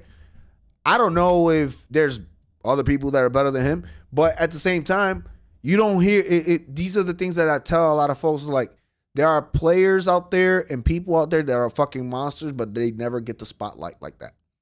And that simple as that. There are people that we won't ever know that could be better than your favorite player that's sitting out there. But when it comes down to it, yes, arguably the number one Ryu is Paladin. That is what a lot of the general consensus kind of balances that at. But what I would love to see is that to happen. Is I would like to see to confirm who's better. I would love to see a battle between them two. It will end up being a paid thing. I guarantee you. They won't do it for free. They won't do it for free. They could probably have their own matches or whatever, but they probably have it like under their clause. They're like, nope, you can't post it. Don't post it or whatever. But I'm saying it in that true reality. I wish I could see, that fight and see the outcome so we could determine, like, okay, but one battle, one set, whatever, doesn't really determine that. A first to 10 is more so like, yeah, this is a very good gauger to see like who has the better character or whatever. But again, those kind of things we won't see unless it's paid for. It's sponsored and paid for. So that's that. But ultimately, to get back on track, here's the comment section, as you guys can see, right? The comment section is literally telling me like, yo, was it that Michelle will definitely not be the best Ryu if Ender Walker didn't exist, right? That's the first thing. This is the first thing that my boy The Source says. But I literally followed up the comment saying like, yeah, well, other than that, I'm like, but the case is, to make the case, I started talking about Paladin. I'm like, there is Paladin, who's known to be blah, blah, blah, blah. You got people now that are starting to play with Ryu, and they're making Ryu like look way, way better than what they're supposed to. I mean, look, I mentioned Punk, right? Punk is not a Ryu main, but Punk the God been using Ryu, two circuits now? He did 2 tournaments with him, and he took first place in the first one, and then second place or whatever in that second tournament, and he's been having a ball. You understand what I'm saying? And like he looks really good with that character. He looks amazingly good and comfortable playing Ryu. Do I dare say that he's the best? When he played Ender Walker, we'll get to that video because we'll watch that video and we could go ahead and break that video down somewhere down the line. Yeah. On the game, not talking any tourneys, Paladin is the only top 10 Ryu. On the game, I don't understand what you're saying. You just can't base it off like combos and rank. Then if based off what you're saying, you can't just base it off combos and rank, because you just can't do that. Because if I was in first, here's a catch. If I was in first, and I'm not playing any local tournaments or anything like that, like, yeah, it's a ranking system because it's there, right? And you're playing, so on and so forth, and you're getting that ranking system. But you are not determined based off that ranking, and that's how video games are. And you could say whatever you want to say, and do whatever you want to do, right? The ranking says, okay, XYZ guy is number 1 on this ranking, right? With this character, etc., right? But that doesn't change the fact that you are not playing the other competition.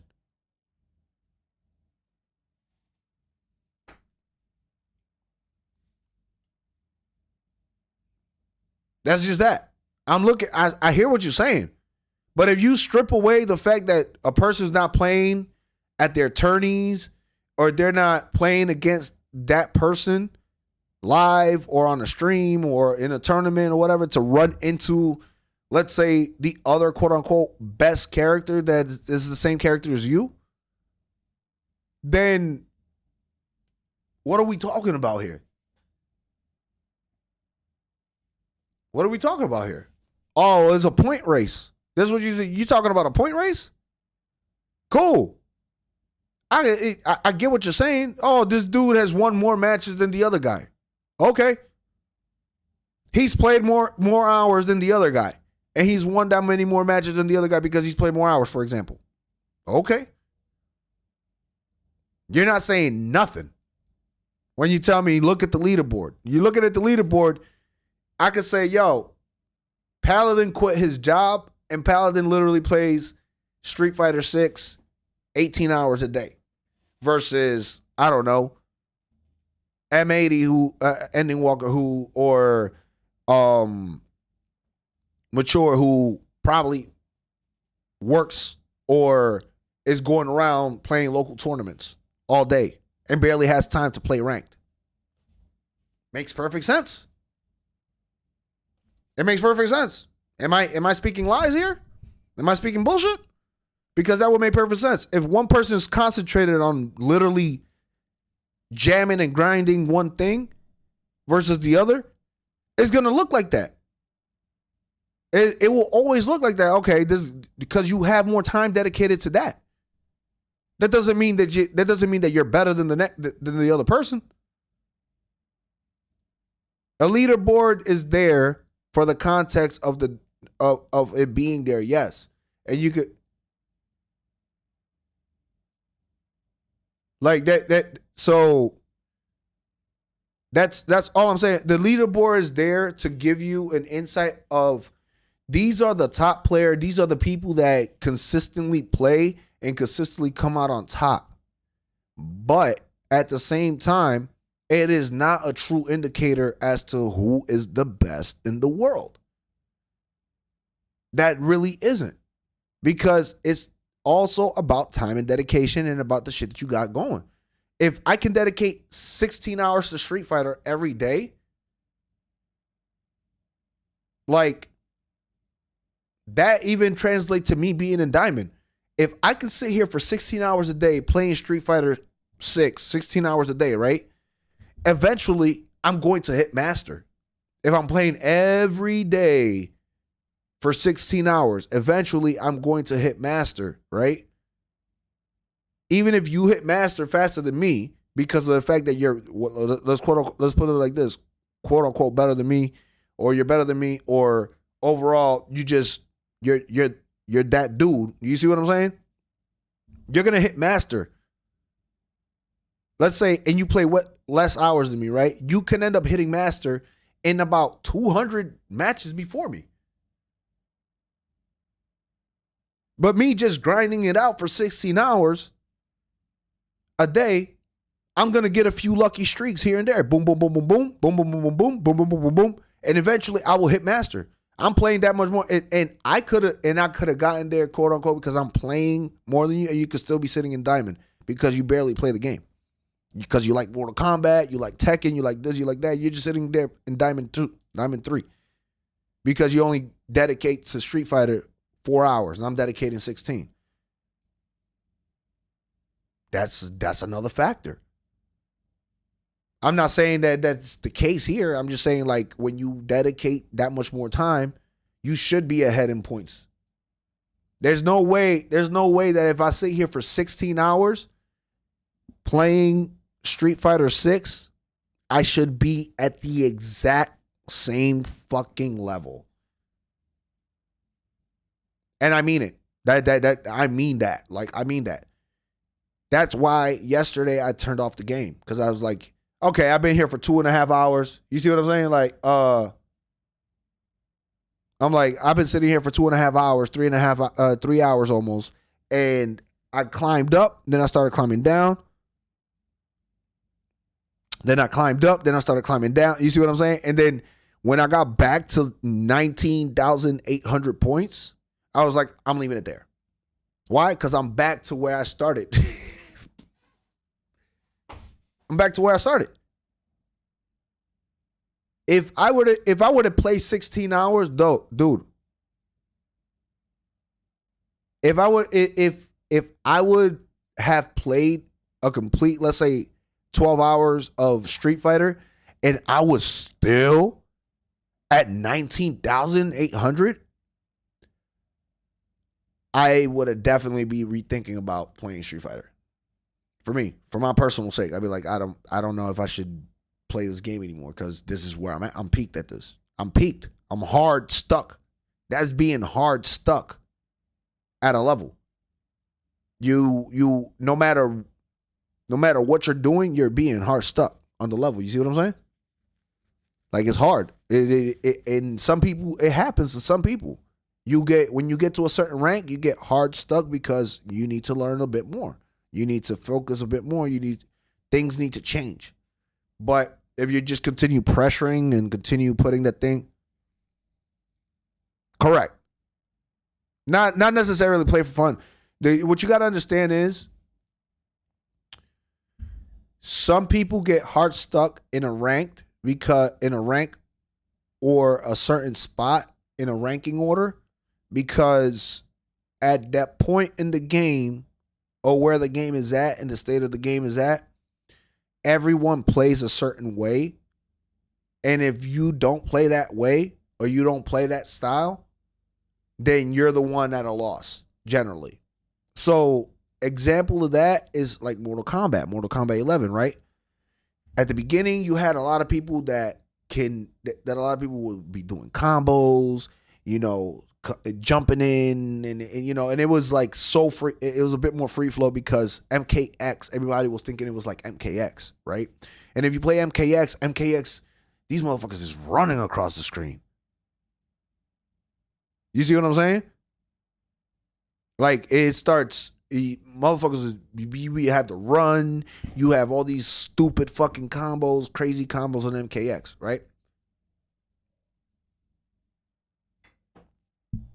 And then you get into Mortal Kombat 11. They took the run away. You're not running anymore. You're no longer running. What happens is the following. Because of that, people was like, oh shit, the game is a little bit slower. But then, as time went along, the meta starts kicking in, and then you start realizing that the game is a poke game. It's poke, hit, poke, grab, poke, hit, poke, special, poke, hit, poke, grab, guess my grab, hit, poke, poke, poke, a little combo here, a full combo chip here, and then boom. That became the norm for Mortal Kombat 11. And the game slowed down to a fucking halt. Like, the gameplay slowed down to a halt. When everybody picked up that meta, at that point where once everybody picked up that meta, the zoning became the number one shit. The zoning became the number one shit. Period. Zoning became the number one prerogative. Stay across the screen, start shooting, homing, start keeping, you see what I'm saying? Start keeping them in the corner, try to keep them in the corner, try to keep them at a distance. And if they try to jump in, they try to, whatever the case might be, you try to fuck them up. That became the name of the game for Mortal Kombat. Zoning to the max. Right? And if you don't learn that meta, listen to how I said that. If you don't learn that that's the case, that you need to know that you need to start blocking from the distance, you need to be, throwing out, fireballs, fire dragons, etc. Whoever you're using, if he has a projectile, you got to make sure that you're consistently using the projectile to keep your opponents in check. If you don't play under that meta in Mortal Kombat, from Mortal Kombat X, Mortal Kombat 11 going forward, you're on the outside looking in. Okay? And when you're on the outside looking in, you can't expect to move past, I don't know, master rank or some shit. You see what I'm saying? Like, you can't expect that. You can't expect to, you could go, depending on what you call a long way. Like, yeah, like for me, for example, right? I use Liu Kang, and Liu Kang is my favorite character, and I've used Liu Kang since like what, Mortal Kombat 2, 3, 3, right? Ultimate Mortal Kombat, and even then, Liu Kang was busted back in Ultimate Mortal Kombat. Mortal Kombat Trilogy, Mortal Kombat 3, Liu Kang was busted. And then in Mortal Kombat Deadly Alliance, they killed him off, so I couldn't use him. So in Deadly Alliance, I was hard pressed to use Sub-Zero in Deadly Alliance. And then in Deception, they brought him back. And then I was using Sub-Zero and Zombie Liu Kang and Deception. So, but ultimately, the point of all this, the point of the story was competitive wise, you can get to a point. Yes, you can get to a point. But once you get to that point, it's really about you learning the meta. There's no way that you're going to move on to the next stage by saying, I'm gonna be my own man. It's impossible. It's truly impossible. It's like truly impossible. And I'm telling you that because this is what I went through when I was stuck at Platinum. This is what I went through when I got stuck at Diamond 2. And now I'm a Diamond 1 again, right? Lack of training, things like that, whatever. And I'm coming back up, rising back up. Yes. Just warm it up. Right? Because I get hard stuck sometimes because at the beginning, I wanted to be my own man. I wanted to be my own shit. I wanted to do my own style of Ryu, my own, et cetera, et cetera. You see what I'm saying? For real. I really was sitting there like, dude, I'm like, I'm going to learn it this way. I'm going to do my own thing, so on and so forth. And I'm going to play Ryu my style, right? And my style was, I'm going to put the fucking pressure of hell on you. And all the way up to about Platinum 2, it worked. Like, it worked. They were coming out the gate when I would just bum rush you, you're like, yo, what the fuck this man is playing with? Why is he playing like Kenwood or Ryu? Right? Because I would just bum rush you, and I would just keep bum rushing you, so on and so forth, right? Needless to say, the things that were getting left behind was protecting the parry, so on and so forth. Like, for me was get him with a decent combo, get him in the corner, it's done kind of thing. But when I got to Platinum 1, Platinum 2, I started getting humbled. Every time I'd rush, somebody will sweep, somebody will kick me, somebody will hit me, something. Every time I do a drive rush. Every time I start doing drive impact, right? What is it? A weak frame drive impact, they'll parry it immediately, right? Then I started relying on the jumps, right? So instead of drive impacting, now I'm jumping a bit more. And now I'm starting to win a bit more. Now I got to Platinum 4. And then around Platinum 4, then I got humbled again. Then in Platinum 4, Platinum 5, I was stuck there, hard stuck there because now people were waiting for me to jump. They're like, oh, around these points, there's a no-fly zone. You jump towards me, you're going to get cracked, generally, right? So I'm like, fuck. So now I have to break myself down and stop jumping as much, but also adding to the layer of that I can't be drive impacting left and right. As you guys can see from my gameplay, I still drive impact left and right sometimes. You see what I'm saying? So it's like ingrained, and you have to break those habits because that's the habit that got me from point A to point B. And then from point B to point C, there's a new habit that I developed that I also had to break down in order to get from point C to point D. If you really want it, that's what's going to happen. That's what you have to do. As a player, you can only be carried by your character so much. As a skill set thing. You see what I'm saying? You could be good at any given game, But as a skill set thing, if you don't train, you don't practice, you don't learn, you don't continue putting in that time to really figure it out and tweak your stuff as you go along, you'll get into those things where like, all right, cool. But then you don't progress. Once you hit a certain level, you get stuck. Perfect example is someone that I know. I don't know. I think it was Dark Lord. Dark Lord on his Xbox, if I'm correct. Either he uses, I think he hit master level with Ken on his Xbox, and that was his main character at first when he first started the game. Now he plays with DJ, right? But like he told me, he said, being honest,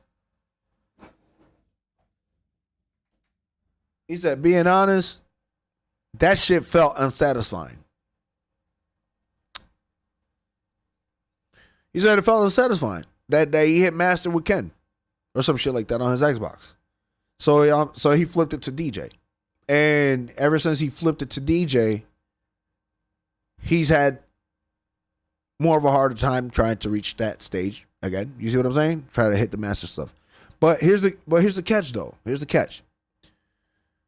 Imagine that you get to master, and just because you say, hey, I made it to master, that now I got it all figured out, and you're just sitting there at 1,500 MR points.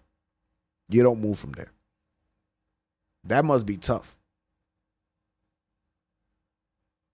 Yeah, that must be super tough.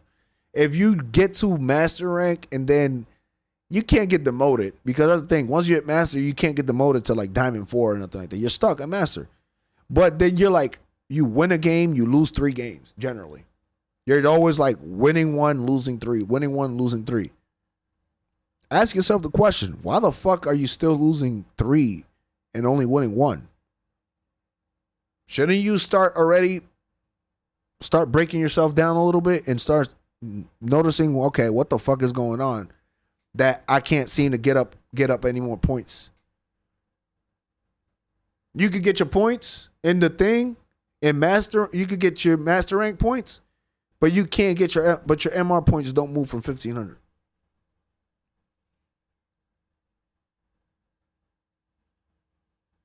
That's the scary shit.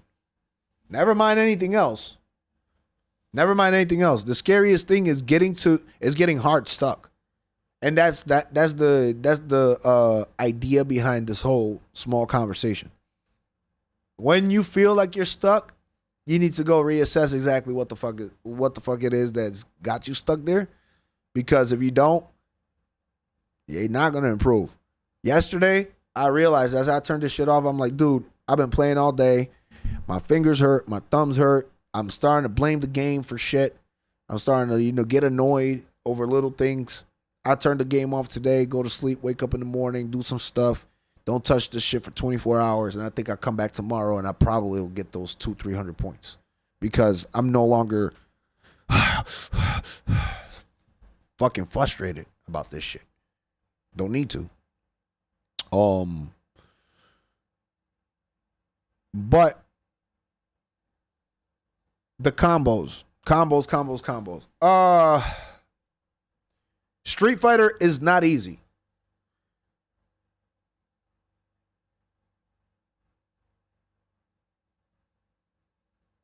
Yeah. Street Fighter is not easy with the combos. I tell you that. There's a lot of things that this game brings to the table because yes, Tekken and whatnot is like harder with the combo sets or whatever.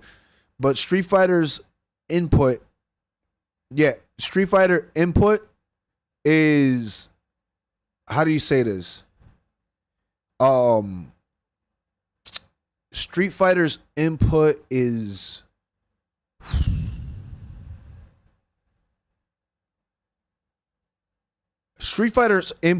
like milliseconds ahead. So when you're inputting the buttons, you have to like put the sequence in, and not as like it's a weird thing because in Mortal Kombat, right? When you hit in Mortal Kombat, if you press another button that's not the right button, you're got like in a combo sequence, right? You're fucked. The guy just stops doing the combo. He doesn't just correct. Like he doesn't correct himself and throw a medium kick. The guy, if you're doing, let's say Liu Kang's forward circle, X circle, which is like the two little kicks into the forward jump kick or whatever. If I press forward circle X and then I press X again, or if I'm jamming buttons, I'm like forward circle X and I'm pressing like circle. Sometimes it registers that you're mashing that last button, and dude won't throw that last attack. He'll just and go back to and bring his leg down and shit. Because for Mortal Kombat, it's a precision thing. You have to press back, triangle, X, forward, down, forward, circle, jump, square, down, square, triangle, square. You see what I'm saying? Like, you have to be very precise with that. And if you don't, your character just stalls. In Street Fighter, though, yeah. In Street Fighter, though, it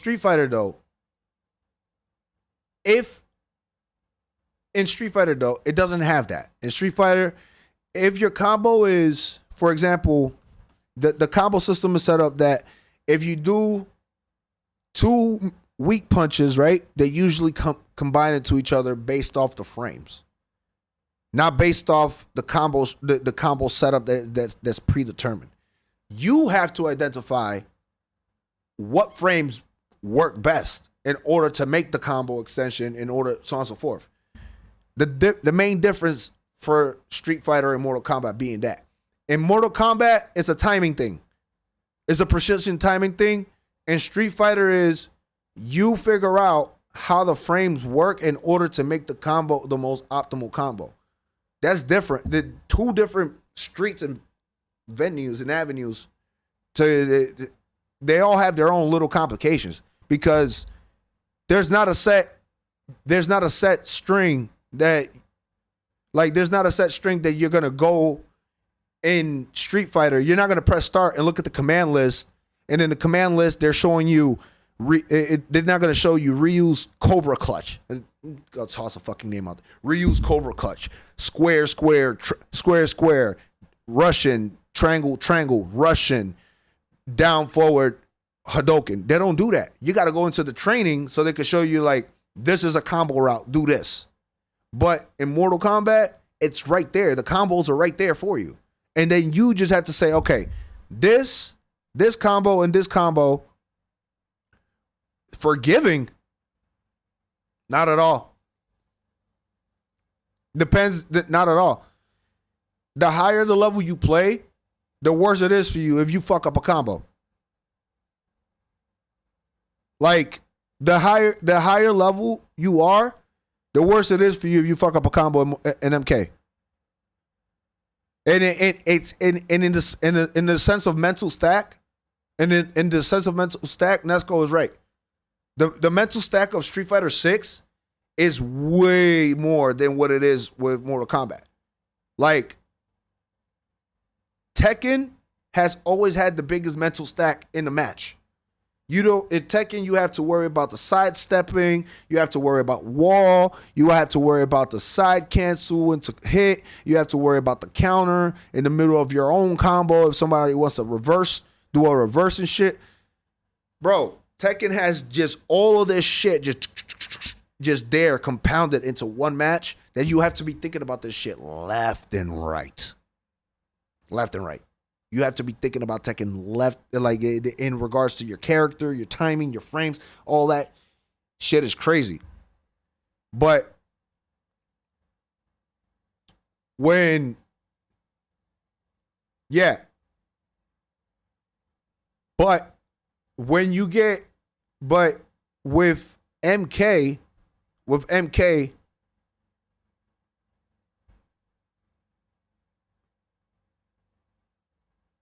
with MK what's it called? Are you talking about Tekken or Mortal Kombat? What MK is like, what MK is like I said, button precision is there. Now I was talking to, with Mortal Kombat, it's about button precision and the timing, and then you figuring out, okay, this combo plus this hit plus this combo. So, example with Liu Kang, right? If I do back triangle X, it knocks you into the air, right? And when it knocks you into the air, I could do one or two things. I could jump and press square once, right? Then as you're dropping, I could press down square, right? Which would do a low punch, keep you in the air. And then I could do triangle, square. You see, I already know the whole setup in my head. And that right there is a 42% combo. And I could finish that that triangle, square without even doing that. I could do like a bicycle kick into it. Like an EX bicycle kick or something into it. But it's all about me pressing those buttons in a timely manner and not overpressing. If I overpress, Liu Kang will kick, and if I press anything else, he won't do the fucking thing. He won't do the next set string. You see what I'm saying? And that's the thing. It won't identify something in MK. It will not identify the next button. Like it will not identify the next button. In Mortal Kombat, if you fuck up the string, it won't identify the next button. In Tekken,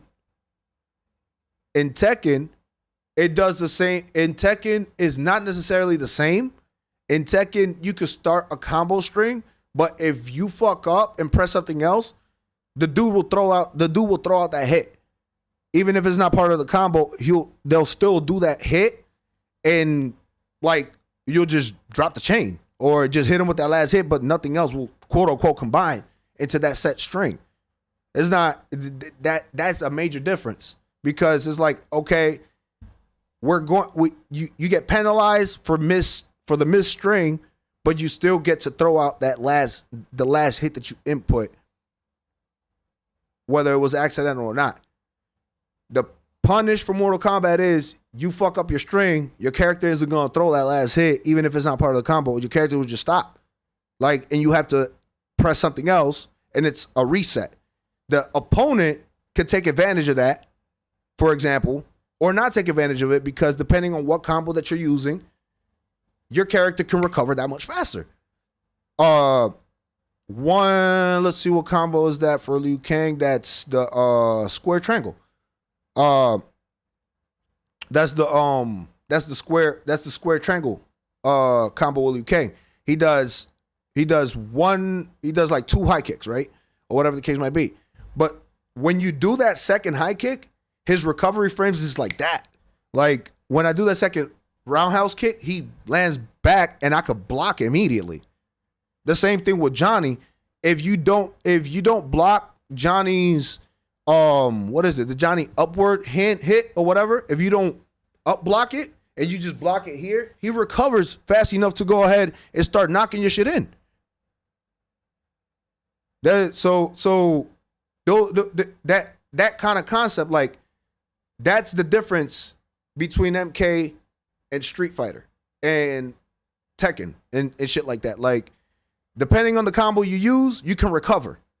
But in Tekken, it throws the last hit that you pressed, whether it's part of the combo string or not, and it's a reset. In Street Fighter, if you throw out the wrong hit, it'll throw it out. But the opponent more than likely is gonna punish the shit out of you, because of the simple fact that it'll block. It will automatically have the other opponent on block. In that sense. And then obviously there's the whole layers of how you play. But Street Fighter 6 have come out to be the game with the heaviest mental stack, only because of the addition of the drive impact gauge. Just because of that. The drive impact gauge now has you not only thinking about the zoning of a character, it also has you thinking about the rushing of a character. It also has you thinking about their durability. how they're playing, how the opponent himself is going to play against you with said character, and then the regular old Street Fighter shit that you got to worry about, the homing, the missile, and all that shit.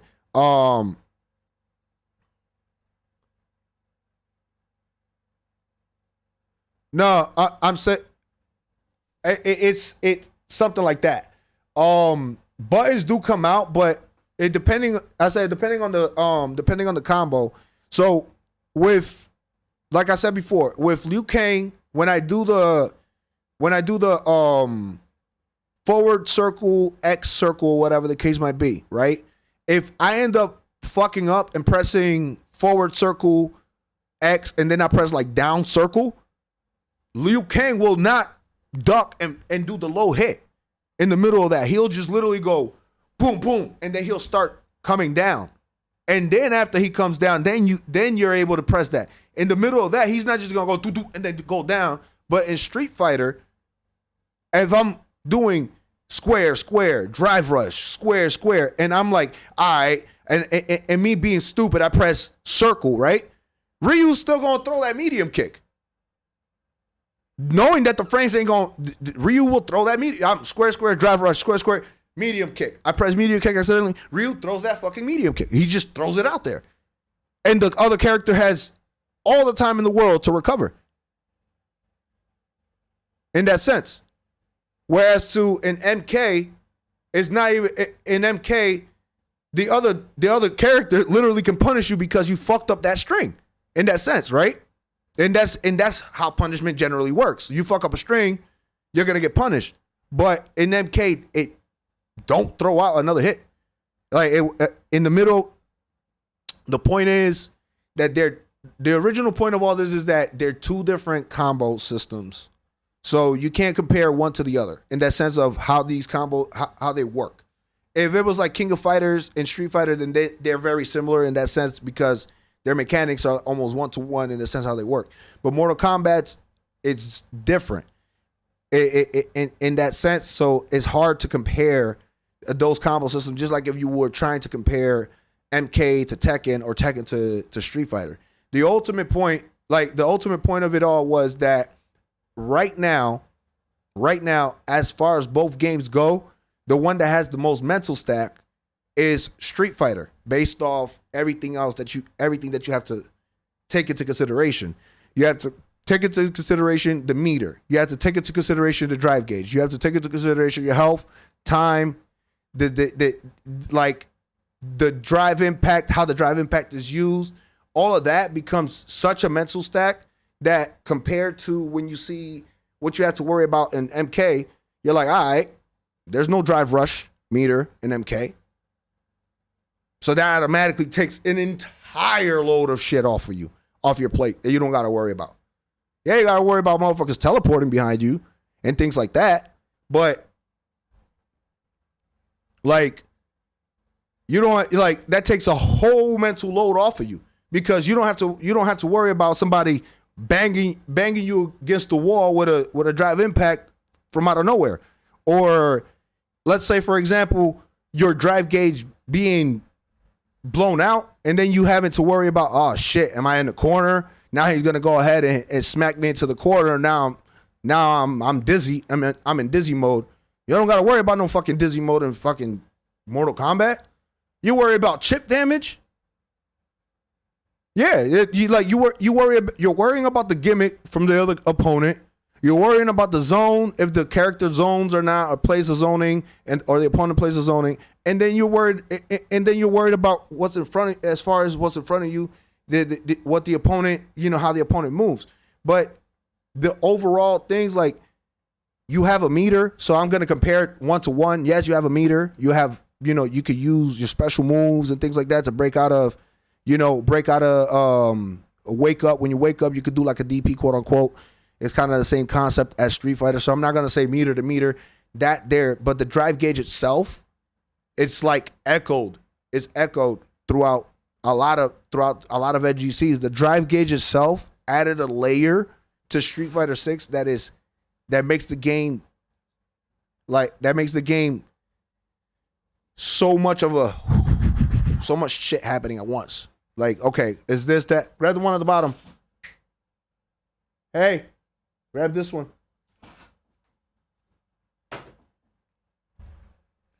It's clean. So those stacks is the things that I see. But then you toss that towards Tekken, and then I don't know. I haven't played enough Tekken to tell you this, like in regards to Tekken 8, but Tekken has always been notorious for being like a super 100% heavily stacked mind game where you have to worry about the reversal counter, the sidestep, the side counter. You see where I'm getting at? Like, and then that's why Tekken is always hard. Tekken is always hard because if you try to play Tekken as a 2D, like a 2D fighter or whatever, you get fucked up. And if you try to play Tekken as a true 3D fighter, you still can get fucked up. You see what I'm saying? No matter which way you go, you still could get fucked up because of the simple fact that there's just so much shit that you got to worry about in that sense. And that's always been the true 100% thing. If you talk about all three games, Tekken has always had the biggest mental stack. But right now, MK for the MK versus Street Fighter, that drive gauge puts Street Fighter like up there where you're just like, sheesh. Should I had drive rushed here? Should I just, parried this? Should I done this? Should I have done that? Like, those are the questions that you always consistently ask yourself when you're playing Street Fighter. In MK, the questions I'm asking is, damn it, I should have zoned the fuck out that motherfucker. I should have hit that nigga with that fucking fireball there.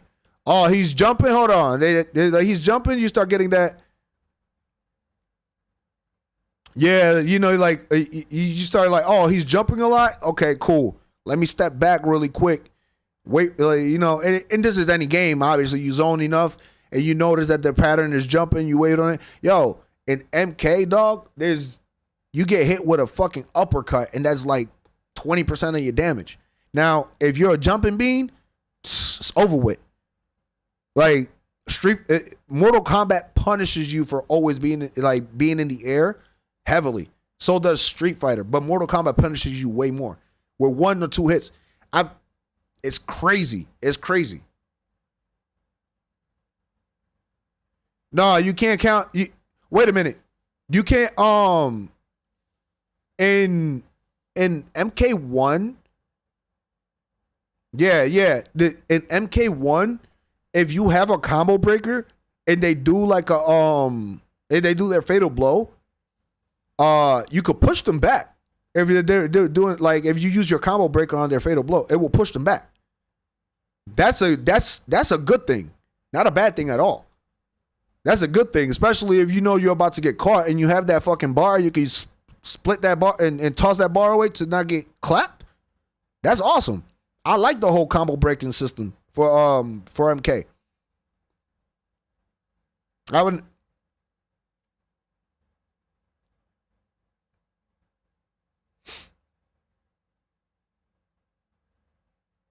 And I could do the same. I could do the same thing into what's it called?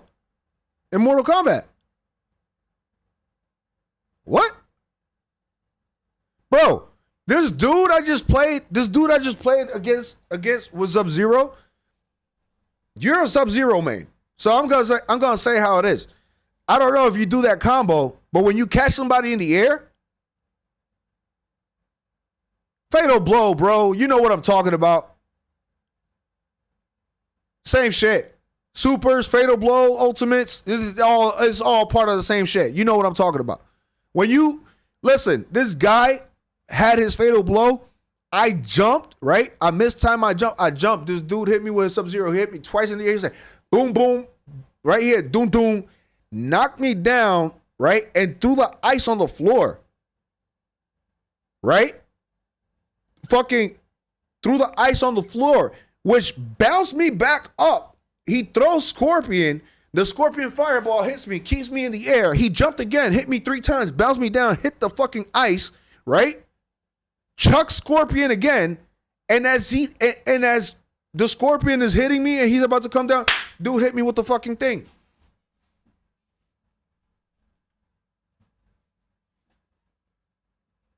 But you can't catch somebody off the air. Some dude literally jumped back. Some dude waited on me to jump, and he did his fatal blow. I waited on some dude to try to jump on me, and I did the Liu Kang fatal blow on him. Literally, wow! He tried to kick me. I hit him the tip of the toe. Wow! Went straight into the animation. You can do it. You don't have 10,000 ultimates. The problem is, and the thing is, if you play Street Fighter has levels. There's levels to it, right? You have the level 1s, level 2, level 3s, and they all do different things. Level 1 has reverse counter effect.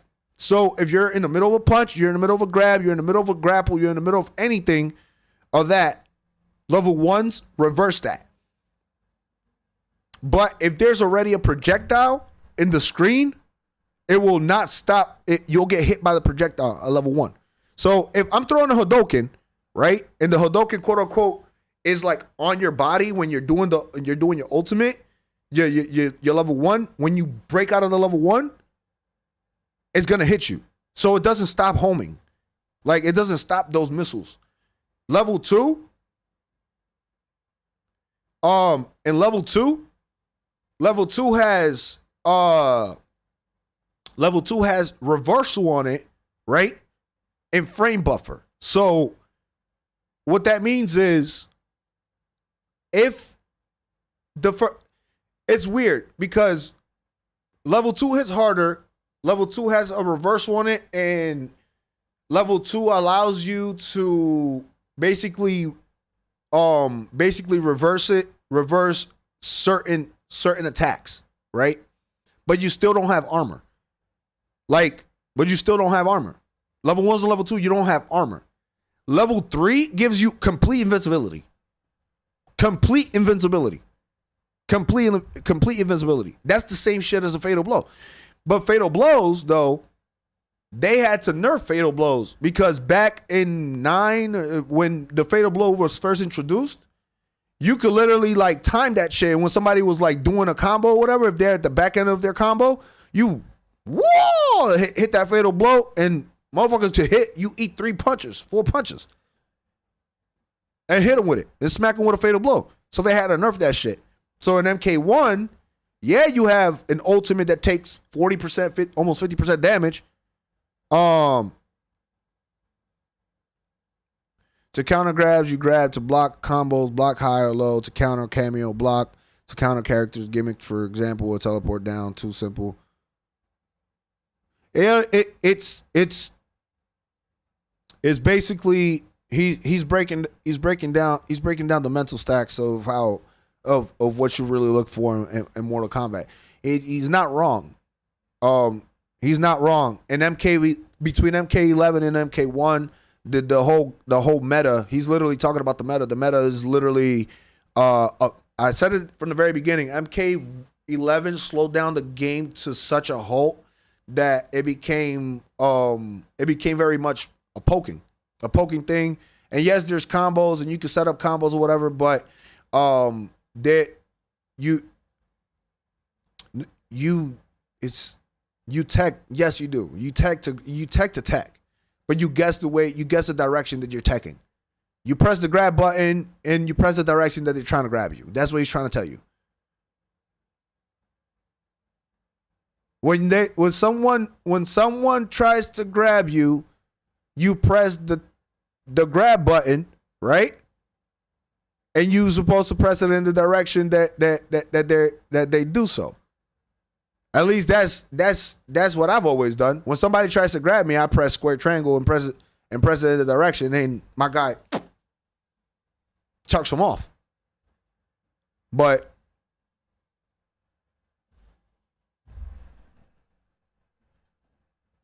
that's how teching has always. I thought that's how tech always works. It works if you time the guess, and you time the direction.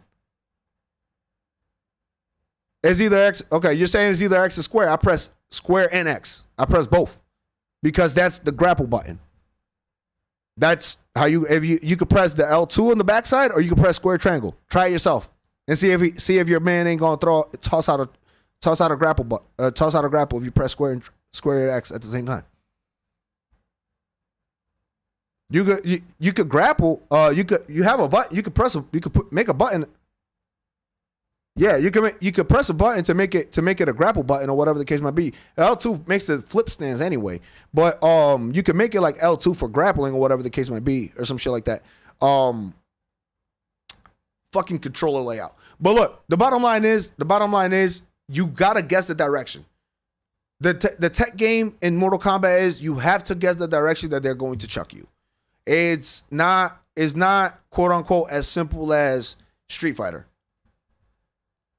Yeah, it's not as simple as Street Fighter. Street Fighter is if you can guess the timing or you guess that they're doing that, you press the tech button, the grab button, you can go ahead and guess it and it chucks them off of you. Mortal Kombat, you have to guess the direction. You got to guess the direction of which way they're throwing you, and you're supposed to press square or square X. So you got to press punch or kick in the direction that they're throwing you, and it automatically takes you off. Doesn't matter whether it's square, triangle, or both of them together. Both of them together has worked for me. I don't know. I'm just saying how it is. But at the same time, yes, Mortal Kombat's grappling game is more difficult because of that. Who said it? A Foxy Grandpa said it best himself. A Foxy Grandpa said it the best. You can go a very long way in Mortal Kombat by strictly chipping and grappling, because the overwhelming amount of people that don't know how to tech is crazy, especially in Mortal Kombat. In Mortal Kombat, because you have to guess the direction that people are throwing, that becomes part of the Mortal Kombat experience. That is part of the meta. So that is part of the meta. If you can't guess my grapples, you're gonna have a hard time. Like a hard time. And you can go a long way by sheer pokes and grapples. Like, okay, once you get into somebody's head, you start matching them hitting them with a few grapples, and then they start fucking up jumping. Then that's when you start hitting them with the combos and things like that. He said it the best. With a game plan and a meta like that has been implemented since Mortal Kombat 11, you can get a very long way just learning how to do that, because people won't be able to counter it. People are not that good at countering directions. Oh, which way is he going to toss me? Most of the times we're tossing you forward, but you fucking around and you pressing the wrong button, or you're in the middle of a combo string when I'm grappling you, you're going to get tossed. Period. Or if you chuck me and I hit you with a low hit and then grappled you thinking about trying to block, I just grabbed your ass. And it's part of the gameplay experience for Mortal Kombat. You can't say the same thing for Street Fighter, although for Street Fighter 6, you can. Because Street Fighter 6 just added the throw loops. Whereas the Street Fighter 5 didn't have that. Street Fighter 5, you couldn't throw loop. Street Fighter 5 and 4, when you slam somebody, it gave them an invincibility frame. In 4, it gave them an invincibility frame when they were getting up. And in 5, when you slam somebody, it like bounces them slightly out of your range. So you wasn't able to like grapple them again. Back to back to back to back like that. In 6 though, they re-added that shit. They said, nah, we're gonna add this back. And I think that the last time that Street Fighter, was it Alpha 3 or third? I don't remember if it was Third Strike or Alpha 3. One of those two that they had the chucks. Basically, is what I call it, the chucks. Because like you could go back to back to back grapple, back to back to back grapple, like chuck, chuck, chuck. And if they don't fucking press square triangle, they're gonna get slammed. Simple as that. But it wasn't in Street Fighter 5. And it wasn't in Street Fighter 4. They added it in Street Fighter 6, and it's become part of the the checklist. Like, okay, cool. I'm playing against you. I'm gonna go ahead, boom, boom, boom, do this, do that, so on and so forth. And then if I realize, all right, cool, I gotta do boom. I slammed you once. You ain't tech me. Drive rush. Let me try it again. Boom. You ain't tech. Oh, hold on a second. You don't like pressing that square triangle, buddy. Give me boop, boop, boop, boop. I start boop, boop. Jump in, bow. Slam you again. Bow. Slam you again. Until you fucking press the button.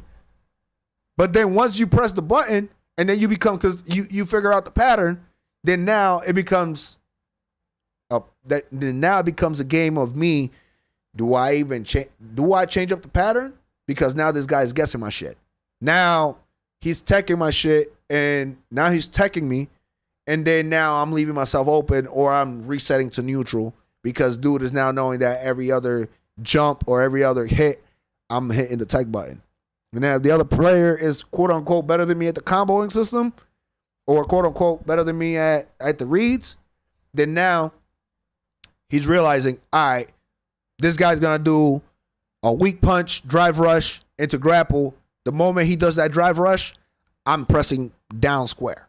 I'm pressing DP. I'm pressing this because grapple does not beat none of that. Grapple doesn't beat down square. Grapple doesn't beat grapple beats down medium, but it doesn't beat down weak punch. It doesn't beat down weak kick, and it definitely doesn't beat depending on the character. Majority of the characters will win on a down square situation. And I know because Marissa does this shit to me all the time. Anytime I play Marissa with Ryu, what they do is if I slam them, they wake up, square, just tapping the fucking, mashing the square, and you see them throw out 5-6 punches. And when it happens, if I'm in the vicinity trying to like double down on that, trying to double down on the throw or something like that, they pop, pop, pop, then boop, boom, immediately. The same shit with Jamie, same shit with Cammy. A lot of a lot of Kens are notorious for waking up.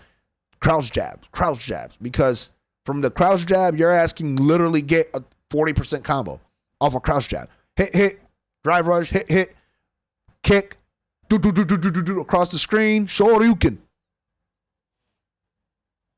And that's part of the whole thing. But yeah, Tekken, not Tekken, but Tekken in Mortal Kombat is harder.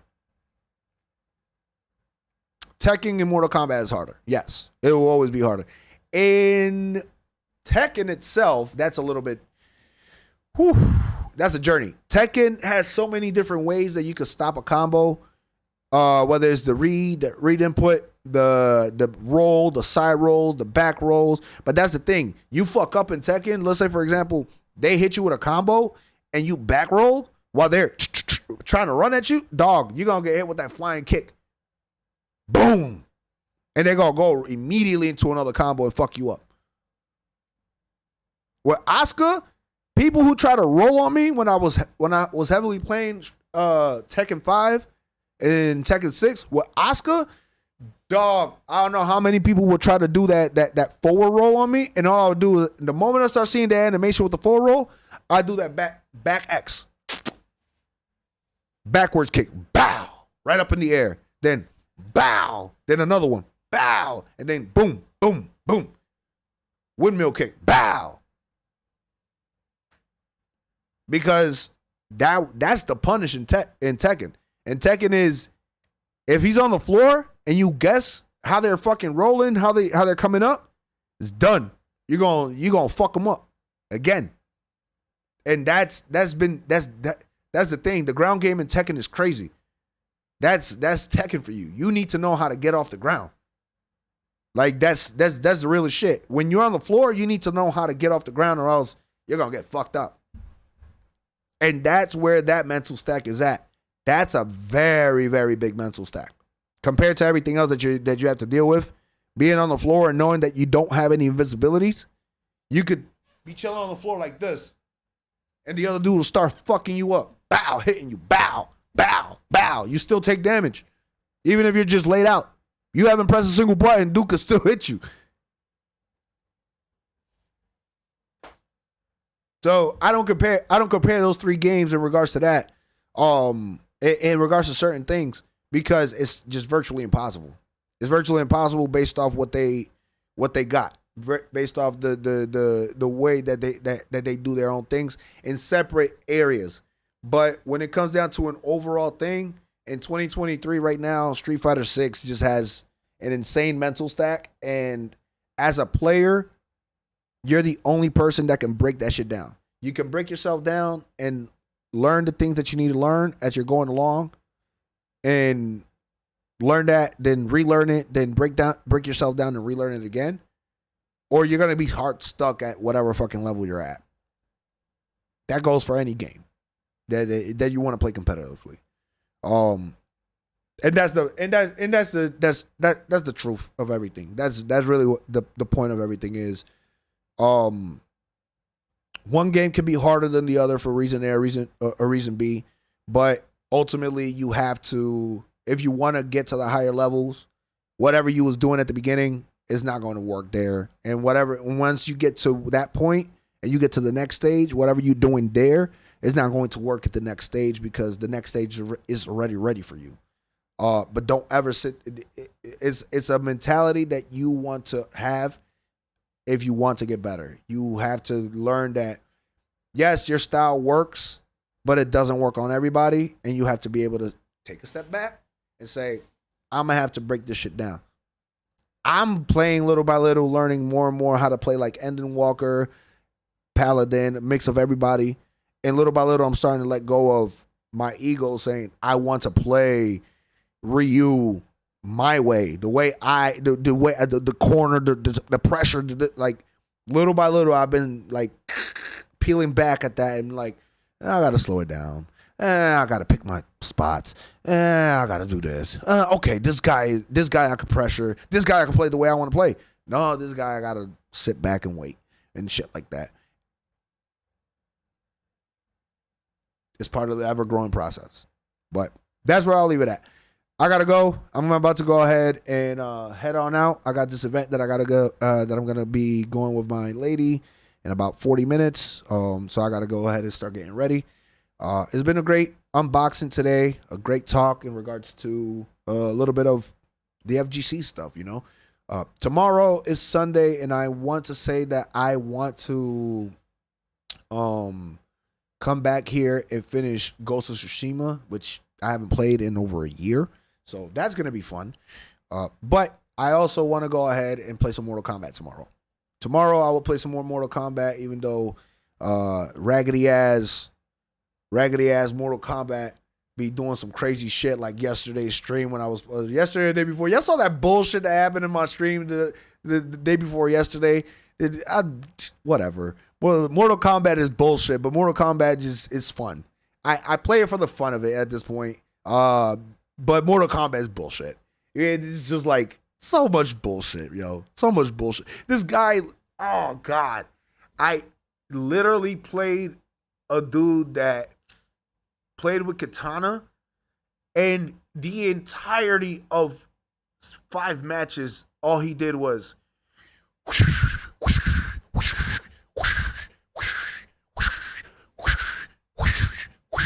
just fan, jump, fan. I'm like, dog, seriously?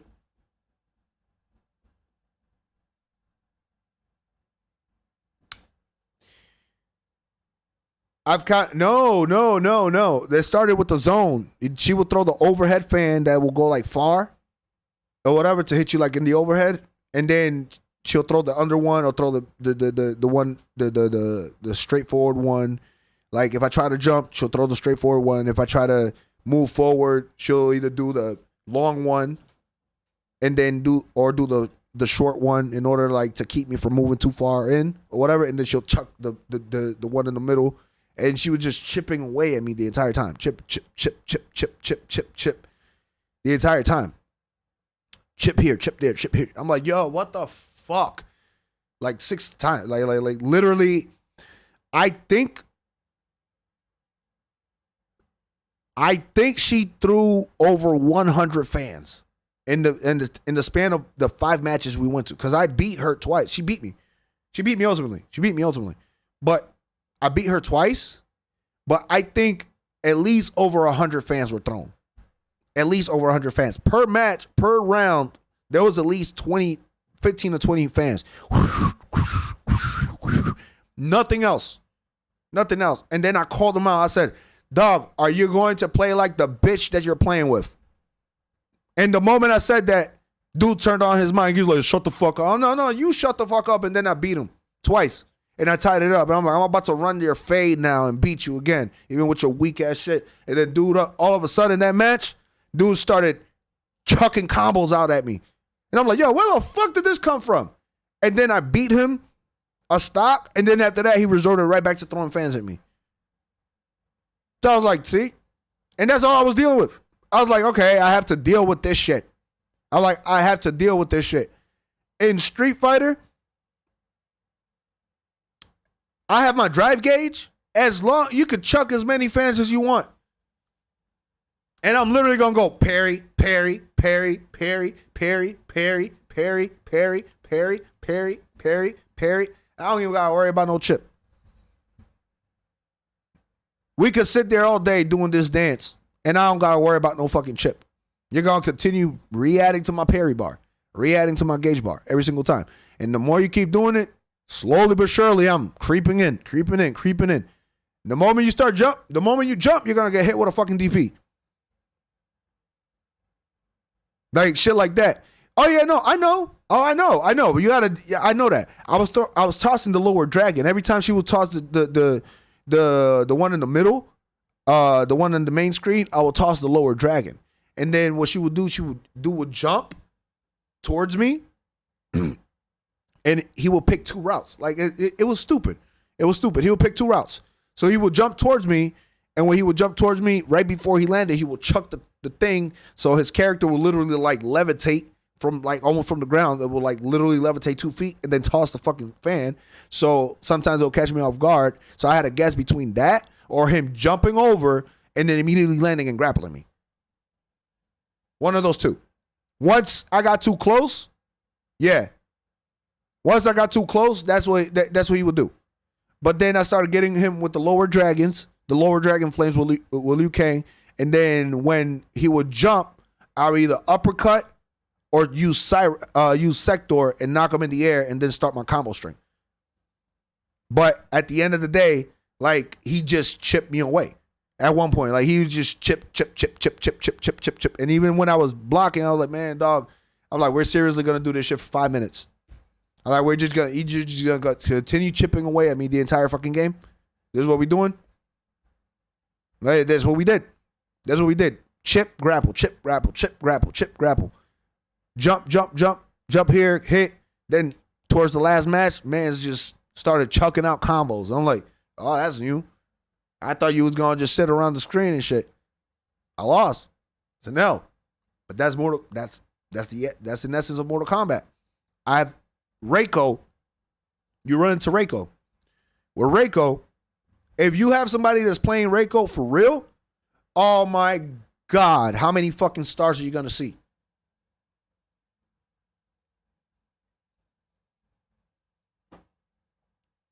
If you play against a Reiko player, that is the most disgusting thing you can see.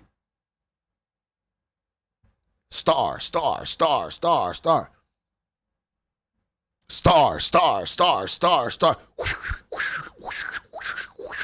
Then that fucking baseball slide or that upward punch. Star. I'm like, cool. And there's really not much you can do to stop it besides ducking under it and waiting for him to try to do the baseball slide or him fucking up. Because if you try to jump over it, you get hit. If he does the EX version of it, pretty much. He does the EX version of it, even if you're crouching and not blocking, it still hits you. So you have to like eat them. Move in when he's not doing the EX versions, and then eat the EX versions and still try to move in and anticipate him not doing some fuck shit on the other side. But that's the essence of Mortal Kombat. That zoning shit it's almost with every character you can do it. Because almost every character has some kind of like projectile. Very few characters that in the game don't have a projectile. Let's see, Scorpion doesn't have a projectile per se. but his spear works quote unquote like a projectile in that sense. The same way as you can also do like the burn ground and shit. Like if they're standing too much on the zone, you could just light them up on fire and shit like that. Smoke doesn't necessarily have a projectile, but smoke has all these teleporting shit that make him like, okay, if you're going to cheat and cheese was the zone, I could just teleport behind you and smack the shit out you. You see what I'm saying? Kind of thing or whatever. If I know what's coming, so it helps him with that and the stuff. Or you could throw, the bomb over dude's head and just land on their asses or some shit like that and whatever. So each character has like their ways that you can literally zone, but the game definitely fucks you up with that. Like you'll run into somebody if the player that you're up against doesn't want to shy away from that shit, you're gonna be there literally like playing the chip game the entire time. Yeah, but okay, I gotta go. Thank you guys. Love y'all. Y'all have a good one. Have yourselves a good night, and I will catch you guys tomorrow. Peace on out.